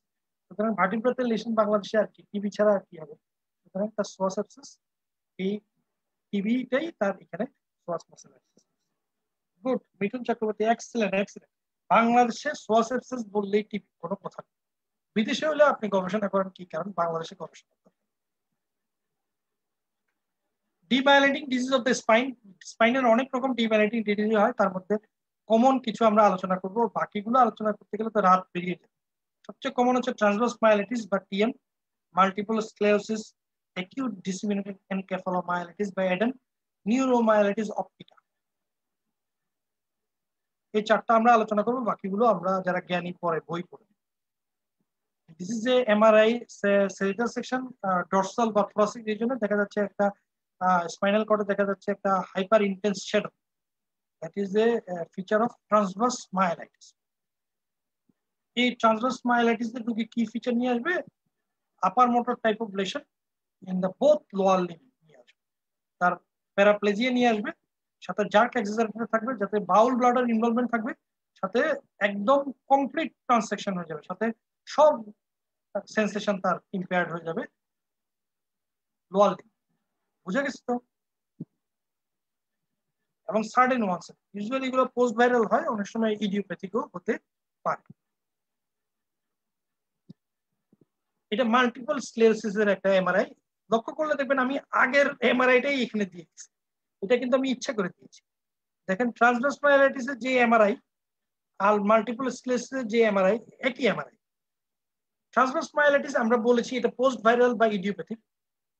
এই ট্রান্সভার্স মাইলাইটিস কিন্তু can be the first feature of multiple sclerosis. Multiple sclerosis আমরা জানি যে রিল্যাপস এবং রেমিটিং নিউরোলজিক্যাল ফিচার নিয়ে আসে। অনেক সময় মাল্টিপল স্ক্লেরোসিস এর রোগীর প্রথম প্রেজেন্টেশনে থাকে একটা ট্রান্সভার্স। তাহলে কোন রোগীর যদি বারবার ট্রান্সভার্স মাইলাইটিস হয়, তাহলে কিন্তু আমাকে মাল্টিপল স্ক্লেরোসিস এর কথা চিন্তা করতে হবে। তাহলে এই এমআরআই দেখে কিন্তু আমি এটা মাল্টিপল স্ক্লেরোসিস বা ট্রান্সভার্স মাইলাইটিস কোনটা কমেন্ট করতে পারবো। মাল্টিপল স্ক্লেরোসিস কমেন্ট করতে হলে আমাকে তার ক্লিনিক্যাল ফিচারের সাথে মিলাতে হবে, disseminated in the time and disseminated in the space. যদি এই রোগীর ডিসিমিনেটেড ইন দ্য প্লেস থাকে, যার যদি দেখি যে স্পাইনাল কর্ডে একটা ডিমেলাইটিং লেশন আছে, সাথে ব্রেইনেও একটা ডিমেলাইটিং লেশন আছে, তাহলে আমরা বলবো এটা মাল্টিপল স্ক্লেরোসিস। আর যদি দেখি যে তার শুধু স্পাইনাল কর্ডে একটা ডিমেলাইটিং লেশন, ব্রেইনে কোনো কিছু নাই, তাহলে আমরা বলবো ট্রান্সভার্স মাইলাইটিস। আর এই রোগী যদি দেখি যে আগে একবার এরকম হয়েছে, পরে একবার এরকম হয়েছে, তার মানে disseminated in the time, disseminated in the time থাকলে তখন আমরা বলবো এটা মাল্টিপল স্ক্লেরোসিস। তাহলে একই এমআরআই কিন্তু মাল্টিপল স্ক্লেরোসিস পেতে পারেন, ট্রান্সভার্স মাইলাইটিস। ট্রান্সভার্স মাইলাইটিস মানে হচ্ছে একবার। আর যদি এই ডিমেরিটিং লেশনের সাথে আপনি ব্রেইনেও ডিমেরিটিং লেশন পান, মানে disseminated in this place space, মানে ব্রেইনেও লেশন আছে, স্পাইনাল কর্ডও লেশন আছে, তাহলে আপনি সাসপেক্ট করতে হবে এটা মাল্টিপল স্ক্লেরোসিস। আর ডিসিমিনেশন ইন দ্য টাইম যদি থাকে, যে তার এটা বারবার হচ্ছে, আগেও একবার হয়েছে, তাহলে হাইলি সাসপেক্ট করতে হবে এটা মাল্টিপল স্ক্লেরোসিস। তাহলে একই রকম ডিমেরিটিং প্লেগ আপনি ট্রান্সভার্স মাইলাইটিসও পাবেন, মাল্টিপল স্ক্লেরোসিসও পাবেন, পার্থক্য করতে হবে ক্লিনিক্যাল। আমি সবাইকে রিকোয়েস্ট করবো মাল্টিপল স্ক্লেরোসিসের যে ডেভিডসনের ম্যাকডোনাল্ডস ক্রাইটেরিয়াটা আছে এটা একবার পড়ুন। তাহলে আমরা অনেক সময় কনফিউজ হয়ে যাই, বলি যে এটা তো স্যার ট্রান্সভার্স মাইলাইটিস মনে হচ্ছে, এটাকে আপনি মাল্টিপল স্ক্লেরোসিস কেন বললেন? একই এমআরআই দেখে আমি মাল্টিপল স্ক্লেরোসিস বলবো যদি তার ব্রেইনে লেশন থাকে, যদি এই রকম লেশন তার আগেও একবার হয়ে থাকে। আর যদি একবার হয় ব্রেইনে কোনো লেশন নেই, তাহলে এটাকে আমি ট্রান্সভার্স মাইলাইটিস বলবো। সবাই বুঝলেন তো? অ্যাকিউট ডিসেমিনেটেড এনকেফালোমাইলিটিস, এখানে ব্রেইনে বড় বড় ডিমাইলেশন হয়, লাম্পি বাম্পি ডিমাইলেশন হয়, এবং সাথে spinal কর্ডে long segment. Transverse myelitis বা মাল্টিপল স্ক্লেরোসিস যে শর্ট সেগমেন্ট ডিমাইলেশন হয়, এখানে একদম লং সেগমেন্ট একটা ডিমাইলেশন। রোগীর কন্ডিশন খুব খারাপ। ইউজুয়ালি এগুলো পোস্ট ভাইরাল বা পোস্ট ভ্যাকসিনেশনের পর। নিউরোমাইলিটিস অপটিকা বা ডেভিক্স ডিজিজ, এখানে কি হয়, এখানে ট্রান্সভার্স মাইলিটিসের সাথে রোগীর অপটিক নিউরাইটিস, ইউজুয়ালি মনোঅকুলার, মানে একদিকে অপটিক নিউরাইটিস থাকে, অনেক সময় বাইনোকুলারও হতে পারে। এই রোগীর দেখেন লেফট সাইডের অপটিক নার্ভটা তার হাইপার ইন্টেন্স, মনে হচ্ছে তার লেফট সাইডের অপটিক নিউরাইটিস আছে, সাথে তার স্পাইনাল কর্ডে একটা ডিম্যাগনেটিক লেশন আছে। তাহলে মাল্টিপল স্ক্লেরোসিসের সাথে যদি অপটিক নিউরাইটিস বা অপটিক অ্যাট্রফি থাকে, this is called neuromyelitis optica বা এনএমও বা Devic's disease. Is a devastating condition এবং highly responsive to steroid. Solumedrol যদি এইসব রোগীদেরকে দেওয়া হয়, খুব দ্রুত উন্নতি হবে। রোগীর সাডেন ওয়ানসেট আপনি দেখলেন যে স্পাস্টিক প্যারাপ্লেজিয়া, সাথে রোগী বলছে আমি এক চোখে দেখছি না, সাসপেক্ট করেন যে তার ডেভিস ডিজিজ। এবং এমআরআই আপনি ব্রেইন এবং স্পাইনাল কর্ড করলে এই রোগী দেখেন তার বাঁ দিকে যে অপটিক নার্ভ দেখেন এটা হাইপার ইন্টেন্স, তার লেফট রাইট সাইডের অপটিক নার্ভটা অত হাইপার ইন্টেন্স, সাথে আপনি যদি তার স্পাইনাল কর্ডে দেখেন এই হাইপার ইন্টেন্স। আর অপটিক নিউরাইটিস ডায়াগনোসিস করার জন্য আপনি তো ফান্ডোস্কোপি করতে পারেন, ফান্ডাল ফটোগ্রাফ করতে পারেন, সব মিলে আপনার ডায়াগনোসিস হয়ে যাবে নিউরোমাইলিটিস অপটিকা। খুব দ্রুত যদি স্টেরয়েড মানে সোলোমেড্রোল ইনজেকশন চালু করেন, রোগী একদম আউটকাম এক্সিলেন্ট, প্রায় 80% ক্ষেত্রে রোগী একদম হসপিটালে সুস্থ। Arteriovenous malformation of the spinal cord, আমরা একসময় মনে করতাম যে আর্টারি ভেনাস মেলফরমেশন বোধহয় ব্রেইনে হয়, এগুলো বোধহয় স্পাইনাল কর্ডে কখনো হয় না, বা স্পাইনাল কর্ডে বোধহয় এগুলো পাওয়া যায়। প্রগ্রেসিভলি ডিজিটাল সাবস্ট্রাকশন এনজিওগ্রাফি বা সিটি এনজিওগ্রাফি এগুলোর জনপ্রিয়তার সাথে সাথে আমরা দেখতেছি যে ব্রেইনে যেরকম এভিএম থাকে, স্পাইনাল কর্ডও এভিএম অনেক পাওয়া যায়। এগুলো আসলে আগে আমরা জানতাম না, আমাদের জ্ঞানের স্বল্পতার কারণে, কিন্তু এখন আমরা এগুলো দেখতে পাচ্ছি। আর্টারি ভেনাস মেলফরমেশন মানে কিছু না, আর্টারি থেকে ব্রেইনে যাবে ক্যাপিলার মাধ্যমে, এটা নিয়মের মধ্যে দিয়ে। যদি কোনো কারণে নিয়মের মধ্যে দিয়ে না গিয়ে অ্যাবনরমালি অনেকগুলো আর্টারি এবং ভেইন ক্যাপিলারি ছাড়া কানেক্টেড থাকে, পেঁচিয়ে থাকে জালের মতো, এটাকে বলে আর্টারি ভেনাস মেলফরমেশন। এই আর্টারি ভেনাস মেলফরমেশন গুলো যদি থাকে, সেই জায়গায় স্পাইনাল কর্ড গুলো ভালো ব্লাড সাপ্লাই পায়, তখন কিন্তু রোগীর স্পাইনাল কর্ডের ব্লাড সাপ্লাই না পাওয়াতে অনেকগুলো কমপ্লিট স্পাইনাল ট্রানজেকশন বা হেমি ট্রানজেকশনের ফিচার নিয়ে প্রেজেন্ট করতে পারে। আর্টারি ভেনাস মেলফরমেশনের এমআরআই তে একটা ফিচারই আমরা জানবো, সেটা হচ্ছে flow void. What is flow void? এটা কিন্তু একটু মনোযোগ চাচ্ছি সবার। ফ্লো ভয়েড মানে হচ্ছে আমরা যে এমআরআই তে ফ্লুইড গুলো দেখি, সিএসএফ বলেন বা যে কোনো ফ্লুইড দেখি, এই ফ্লুইড গুলো কিন্তু এমআরআই তে আসতে মানে এমআরআই তে যে সিগন্যাল থাকে এটা হচ্ছে কন্টিনিউয়াস সিগন্যাল থাকে। কন্টিনিউয়াস সিগন্যাল থাকে বলে আমরা এমআরআই তে সিএসএফ গুলো একদম পুরোটা সাদা দেখি। যদি এই সিগন্যাল গুলো কন্টিনিউয়াস না থাকে, মাঝে মাঝে যদি পজ থাকে, সেটাকে বলে ফ্লো। তখন কিন্তু সিএসএফ কে আমরা একদম সাদা দেখবো না, বরং একটু মাঝখানে মাঝখানে কালো কালো অংশ। এই যে সিএসএফ টা কন্টিনিউয়াসলি ইমেজ দিচ্ছে না, বরং পজ থাকছে ইমেজে, এই পজটাকে বলে ফ্লো ভয়েড। এটা দেখতে অনেকটা সাপের মতো দেখা যাচ্ছে। সিএসএফ টা কিছু অংশ সাদা, কিছু অংশ কালো, ডট ডট ডট ডট। মানে সিএসএফ বা ফ্লুইড যখন আমরা এমআরআই তে পাই, তখন যদি কন্টিনিউয়াস সিগন্যালটা যায়, তখন একদম হোমোজেনাসলি তাকে আমরা সাদা বা কালো পাই। টি1 এ কালো পাই, টি2 তে সাদা পাই, বা ফ্লেয়ারে আমরা কালো পাই। কিন্তু যদি আমরা ফ্লো ভয়েড কখন বলবো, যখন এই সিগন্যালটা কন্টিনিউয়াস থাকবে না, মাঝখানে মাঝখানে একটু পজ থাকবে। মাঝখানে মাঝখানে পজ থাকলে এটাকে বলে ফ্লো ভয়েড। মাঝখানে মাঝখানে যে পজটা থাকবে, সেই জায়গাটা হয়ে যাবে কালো। একটু দেখি এই রুগীটা দেখেন, থোরাসিক রিজনের একটা এমআরআই সেটাল সেকশন দেখেন, এই জায়গাটায় মনে হচ্ছে তার কি জানি dot dot dot dot dot dot জালের মতো, সাপের মতো মনে হচ্ছে, একটা ডট ডট ডট ডট অনেকগুলো আছে। এটা কি বলে ফ্লো পয়েন্ট, মানে এখানে সিএসএফ টা হোমোজেনাস ইন্টেন্সিটি দিচ্ছে। এই যে ডট ডট ডট ডট গুলা, এটাকে বলে ফ্লো পয়েন্ট। এটা highly suggestive of artery venous malformation. তাহলে বুঝা গেল তো, সার্পেন্টাইল বা সাপের মতো বা ডট ডট ডট ডট অনেকগুলো ফোঁটা যদি থাকে সিএসএফ এর চারপাশে বা স্পাইনাল কর্ডের চারপাশে, যেখানে সিগন্যালটা কন্টিনিউয়াস যাচ্ছে না, এটাকে বলে ফ্লো ভয়েড। এই ফ্লো ভয়েড হচ্ছে cardinal feature of artery venous malformation. এই পেশেন্টের একটা আর্টারিওভেনাস ম্যালফরমেশন ছিল, আর্টারিওভেনাস ম্যালফরমেশন যদি আপনি এমআরআই তে সাসপেক্ট করেন, এমআরআই তে কিন্তু আপনি কনফার্ম করতে পারবেন, তার এনজিওগ্রাম করতে হবে, এনজিওগ্রাম করার পর বড় যে তীরটা আছে পরের ছবিটাতে দেখেন, এখানে একটা কুণ্ডলীর মতো পাখি আছে, এটা হচ্ছে তার এপিএন। আর্টারি এবং ভেইন একসাথে, অনেকগুলো আর্টারি এবং অনেকগুলো ভেইন একসাথে অ্যানোমেলাস ভাবে কমিউনিকেশন করে আছে, যে কারণে তার স্পাইনাল কর্ডটা ভালো রক্ত চলাচল পাচ্ছে। আমরা কিন্তু আমাদের প্রেজেন্টেশনে একদম লাস্টের দিকে চলে আসছি। এটা হচ্ছে স্পাইনাল টিউমার। স্পাইনাল কর্ডের টিউমার আমরা অনেক রকম হতে পারে, তবে আমরা অ্যানাটমিক্যাল লোকেশনের উপর টিউমারটাকে আলাদা করার বেশি চেষ্টা করি। সবচেয়ে কমন হচ্ছে ইন্ট্রাডুরাল এবং এক্সট্রাডুরাল টিউমার গুলো। এক্সট্রাডুরালটা বেশি কমন। এক্সট্রাডুরাল মানে হচ্ছে ডুরার বাহির, ডুরার বাহিরে মানে হচ্ছে ভার্টিব্রাল।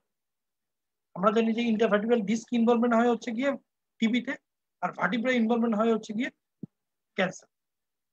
এক্সট্রাডুরাল যে টিউমার গুলো আছে তার মধ্যে সবচেয়ে কমন হচ্ছে মেটাস্টেসিস।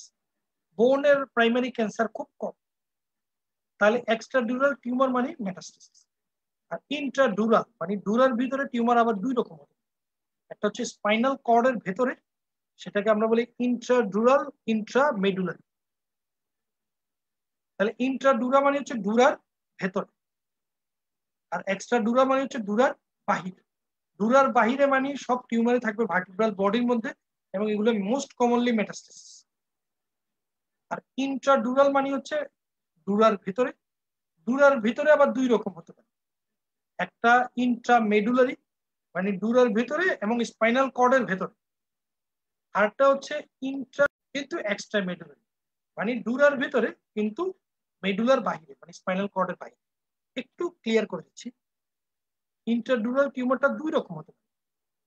ডুরাল ভিতরে তো ঠিক আছে, একটা স্পাইনাল কর্ডের ভেতরে, সেটাকে বলে ইন্ট্রামেডুলারি, যেটা হচ্ছে অ্যাপেন্ডাইমোমা বা অ্যাস্ট্রোসাইটোমা, এগুলো হচ্ছে গিয়ে ইন্ট্রামেডুলারি টিউমার বেশি। আর এক্সট্রা মেডুলারি মানে হচ্ছে স্পাইনাল কর্ডের বাইরে কিন্তু ডুরামেটার ভিতরে, এগুলো হচ্ছে মেনিনজিওমা বা নিউরোফাইব্রোমা বা সোয়ানোমা, এগুলো বেশি হচ্ছে এক্সট্রা মেডুলারি ইন্ট্রাডুরাল। এমআরআই সেরিটাল সেকশনের টিউমার গুলো দেখতে কেমন মনে হবে? কি দেখে আপনি বুঝবেন যে এটা একটা ইন্ট্রামেডুলারি টিউমার, এটা একটা অ্যাপেন্ডাইমোমা? কি দেখে আপনি বুঝবেন যে এটা একটা মেটাস্টেসিস? আপনি একদম এমআরআই দেখে আপনি ধারণা করতে পারেন। ইন্ট্রাডুরাল টিউমার গুলো সাধারণত স্পাইনাল কর্ডকে একদম সোয়ালেন করবে, একদম ফুলাই দিবে, ফুলে দিয়ে স্পাইনাল কর্ডটা কনভেক্স একটা শেপ, কনভেক্স এরকম একটা শেপ। তাহলে ইন্ট্রামেডুলারি টিউমার মানে হচ্ছে স্পাইনাল কর্ডটা কনভেক্স ফুলে একটা শেপ। তাহলে ইন্ট্রামেডুলারি টিউমার গুলো সাধারণত অ্যাপেন্ডাইমোমা বেশি, এবং এগুলা কন্ট্রাস্ট নিয়ে খুব কম, মানে হালকা পাতলা নিতে পারে, এবং এখানে স্পাইনাল কর্ডটা একদম ফুলে যায়।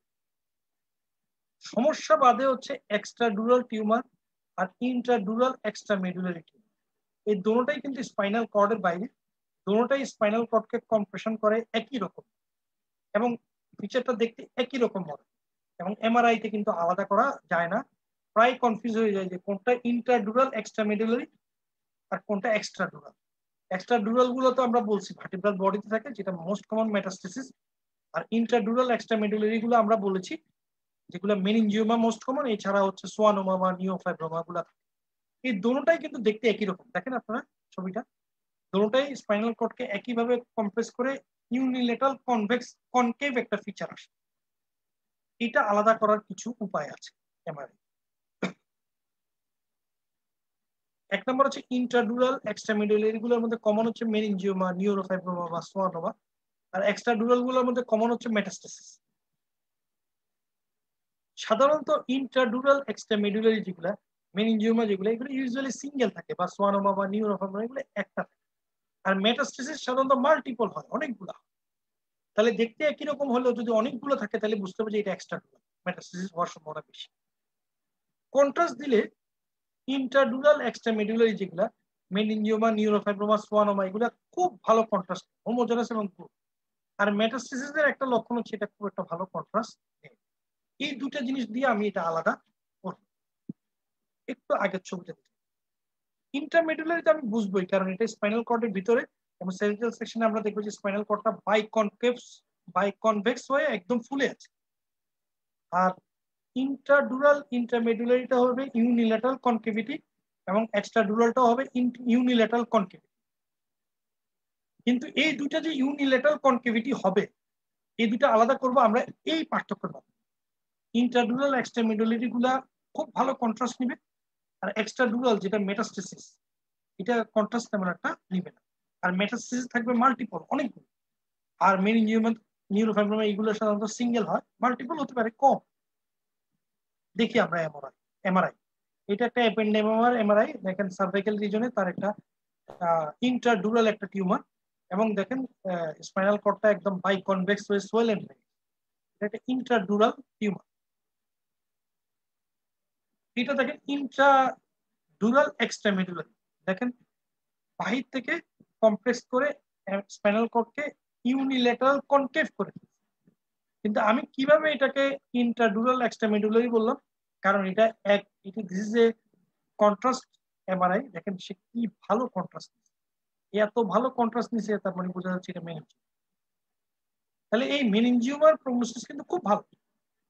আর এই অ্যাপেন্ডেমা এগুলোর প্রগনোসিস কিন্তু খুব খারাপ। তাহলে আপনাকে কিন্তু এমআরআই দেখেই বলে দিতে হবে যে কোনটা কোন ধরনের টিউমার।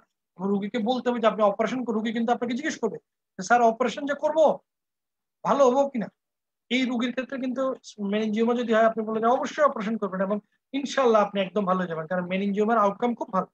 আর এই রোগীর ক্ষেত্রে আপনি একটু গার্ডেড বলবেন যে ইনশাল্লাহ অপারেশন করে দেখা যাক, কারণ এগুলো আউটকাম ভালো না। তাহলে এইটা স্পাইনাল কর্ডকে কম্প্রেস করে কনকেভ একটা ফিচার দিয়েছে ঠিকই, কিন্তু এটা দিয়ে আমরা এক্সট্রা মেডুলারি কিন্তু এটা কিন্তু আমরা বুঝতেছি। আমরা এক্সট্রা মেডুলারি কিন্তু বুঝতে পেরেছি কিভাবে, বুঝতে পেরেছি এটা খুব ভালো কন্ট্রাস্ট নিয়েছে। মেনিনজিওমা আমরা জানি যে খুব ভালো কন্ট্রাস্ট নেই। দিস ইজ এক্সট্রা মেডুলারি, দেখেন মাল্টিপল রিজনে আমি তীর চিহ্ন দিয়ে দিয়েছি, হাইপো ইন্টেন্স শ্যাডো, মাল্টিপল রিজনে। আমরা বলেছি এক্সট্রা ডুরাল গুলা মেটাস্টেসিস হয় এগুলো, এবং এগুলো মাল্টিপল হয়, এবং এগুলো সাধারণত হাইপো ইন্টেন্স হয় দেখেন। এবং এগুলো ডিস্ককে ইনভলভমেন্ট করে না, ভার্টিব্রাল বডিকে ইনভলভ করে। এই রোগীর আসলে মাল্টিপল মেটাস্টেসিস, মেটাস্টেসিস গুলো এরকম হয় মাল্টিপল, ভার্টিব্রাতে ডিস্ক ছাড়া ভার্টিব্রাতে হাইপো ইন্টেন্স শ্যাডো, এটাকে বলে এক্সট্রা মেডুলারি স্পাইনাল টিউমার। অনেক সময় স্পাইনাল মেটাস্টেসিস থেকে আসছে, প্রাইমারি কি এটা আমাদেরকে জিজ্ঞেস করে। প্রাইমারি সাইট গুলো আসলে আমরা একটা নিমোনিক দিয়ে মুখস্থ করি, এটাকে বলে বিবিটিপিকে। এটা হচ্ছে বিবিটিপিকে মানে ব্রেস্ট, ব্রঙ্কাস মানে লাংস, থাইরয়েড, প্রোস্টেট, কিডনি, এই পাঁচটা সাইট থেকে সবচেয়ে বেশি আপনার মেটাস্টেসিস হয়। স্পাইনাল মেটাস্টেসিস এর কোনো এমআরআই যদি আপনার অস্পিতে থাকে, সাথে অবশ্যই আপনাকে বলবে যে কি কি পরীক্ষা আপনি করতে চান, তখন এই পাঁচটা জায়গার পরীক্ষা আপনাকে বলতে হবে যেগুলো আমি করতে চাই, এগুলো এক্সামিন করতে চাই, বা কি কি ক্লিনিক্যাল এক্সামিনেশন করতে চান, এখানেও কিন্তু এই পাঁচটা সাইট আপনাকে মুখস্থ বলতে হবে। বা কি কি টেস্ট করতে চান এই প্রাইমারি সাইট খোঁজার জন্য এই পাঁচটা সাইট আপনাকে। This is the last slide of today's presentation. আমাদের নিউরো ইমেজিং সেশন এর মাধ্যমেই শেষ হলো। কতটুক কি পড়াতে পারলাম আমি জানি না, আমি নিজেও খুব একটা ভালো জানি না, তবে চেষ্টা করেছি। যেটুক ভালো পড়ালাম বা যেটুক ভালো হলো এটা সব ক্রেডিট আপনাদের, আর যেটুক ভুল সেটার পুরোটাই আমার দোষ। সবগুলো ছবির কিন্তু অথরিটি এবং সবগুলোর ছবির কিন্তু ক্রেডিট কিন্তু অরিজিনাল অথর যারা তাদের, এগুলো কিন্তু সব আমার বেশিরভাগই, খুব কমই আমার নিজের, বেশিরভাগই কিন্তু ইন্টারনেট থেকে সার্চ করা। সুতরাং অরিজিনাল যাদের ছবি তাদেরই কাছে কিন্তু এগুলার সত্য রয়ে গেল, আমার কিন্তু এগুলোর কোনো সত্য নেই। যেটুকু ভালো সবকিছুই আপনাদের, আর যেটুকু ভুল রইলো সবগুলো আমার। ইনশাল্লাহ সাবসিকুয়েন্ট সেশন গুলোতে আমরা ভালো করার চেষ্টা করি। আমি এই সেশনের মাধ্যমে আপনাদের সবাইকে জানতে চাচ্ছি, সামনের বৃহস্পতিবার আমাদের সেশন হবে না, তারপরে বৃহস্পতিবার থেকে ইনশাল্লাহ আমরা হেডেক ম্যানেজমেন্টের উপর একটা খুব 2 দিনের খুব ভালো একটা সেশন করতে যাচ্ছি, 2টা বৃহস্পতিবারে। সেখানে আকর্ষণীয় গিফট থাকবে সবার জন্য। আব্দুল্লাহ স্যারের যে শর্ট কেসের যে বই থাকবে সেটা অরিজিনাল এডিশন আপনাদেরকে দেওয়া হবে। এটা একটা 2 ওয়ে কমিউনিকেশন সেশন আমরা করতে চাচ্ছি, যেখানে আপনারা আমাদেরকে প্রশ্ন করবেন যে হেডেকের ম্যানেজমেন্ট, হেডেক তো খুব কমন একটা নিউরোলজিক্যাল ফিচার, সবাই হেডেক সম্বন্ধে জানতে চায়, ডাক্তাররা জানতে চায়, রোগীরা জানতে চায়, সবাই জানতে চায়। হেডেকের ম্যানেজমেন্ট নিয়ে আমরা বলবো, আপনাদের কাছ থেকেও প্রশ্ন নিব, শুনবো, এবং সবশেষে একটা কুইজ হবে। সবাই আমাকে প্রশ্ন করে যে স্যার আপনি শুধু কুইজ নেন, কোনো পুরস্কার দেন না, কিন্তু সেই সেশনটাতে কিন্তু পুরস্কার থাকে। সেটা আগামী বৃহস্পতিবার না, আগামী বৃহস্পতিবারের পরের বৃহস্পতিবার থেকে আমরা এটা শুরু করবো। সেখানে পুরস্কার থাকবে আব্দুল্লাহ স্যারের শর্ট কেসের বই। আমি আশা করবো সবাই অংশগ্রহণ করবেন, এবং that will be a very excellent session ইনশাল্লাহ। Thank you very much, thank you very much for your excellent participation. Thank you.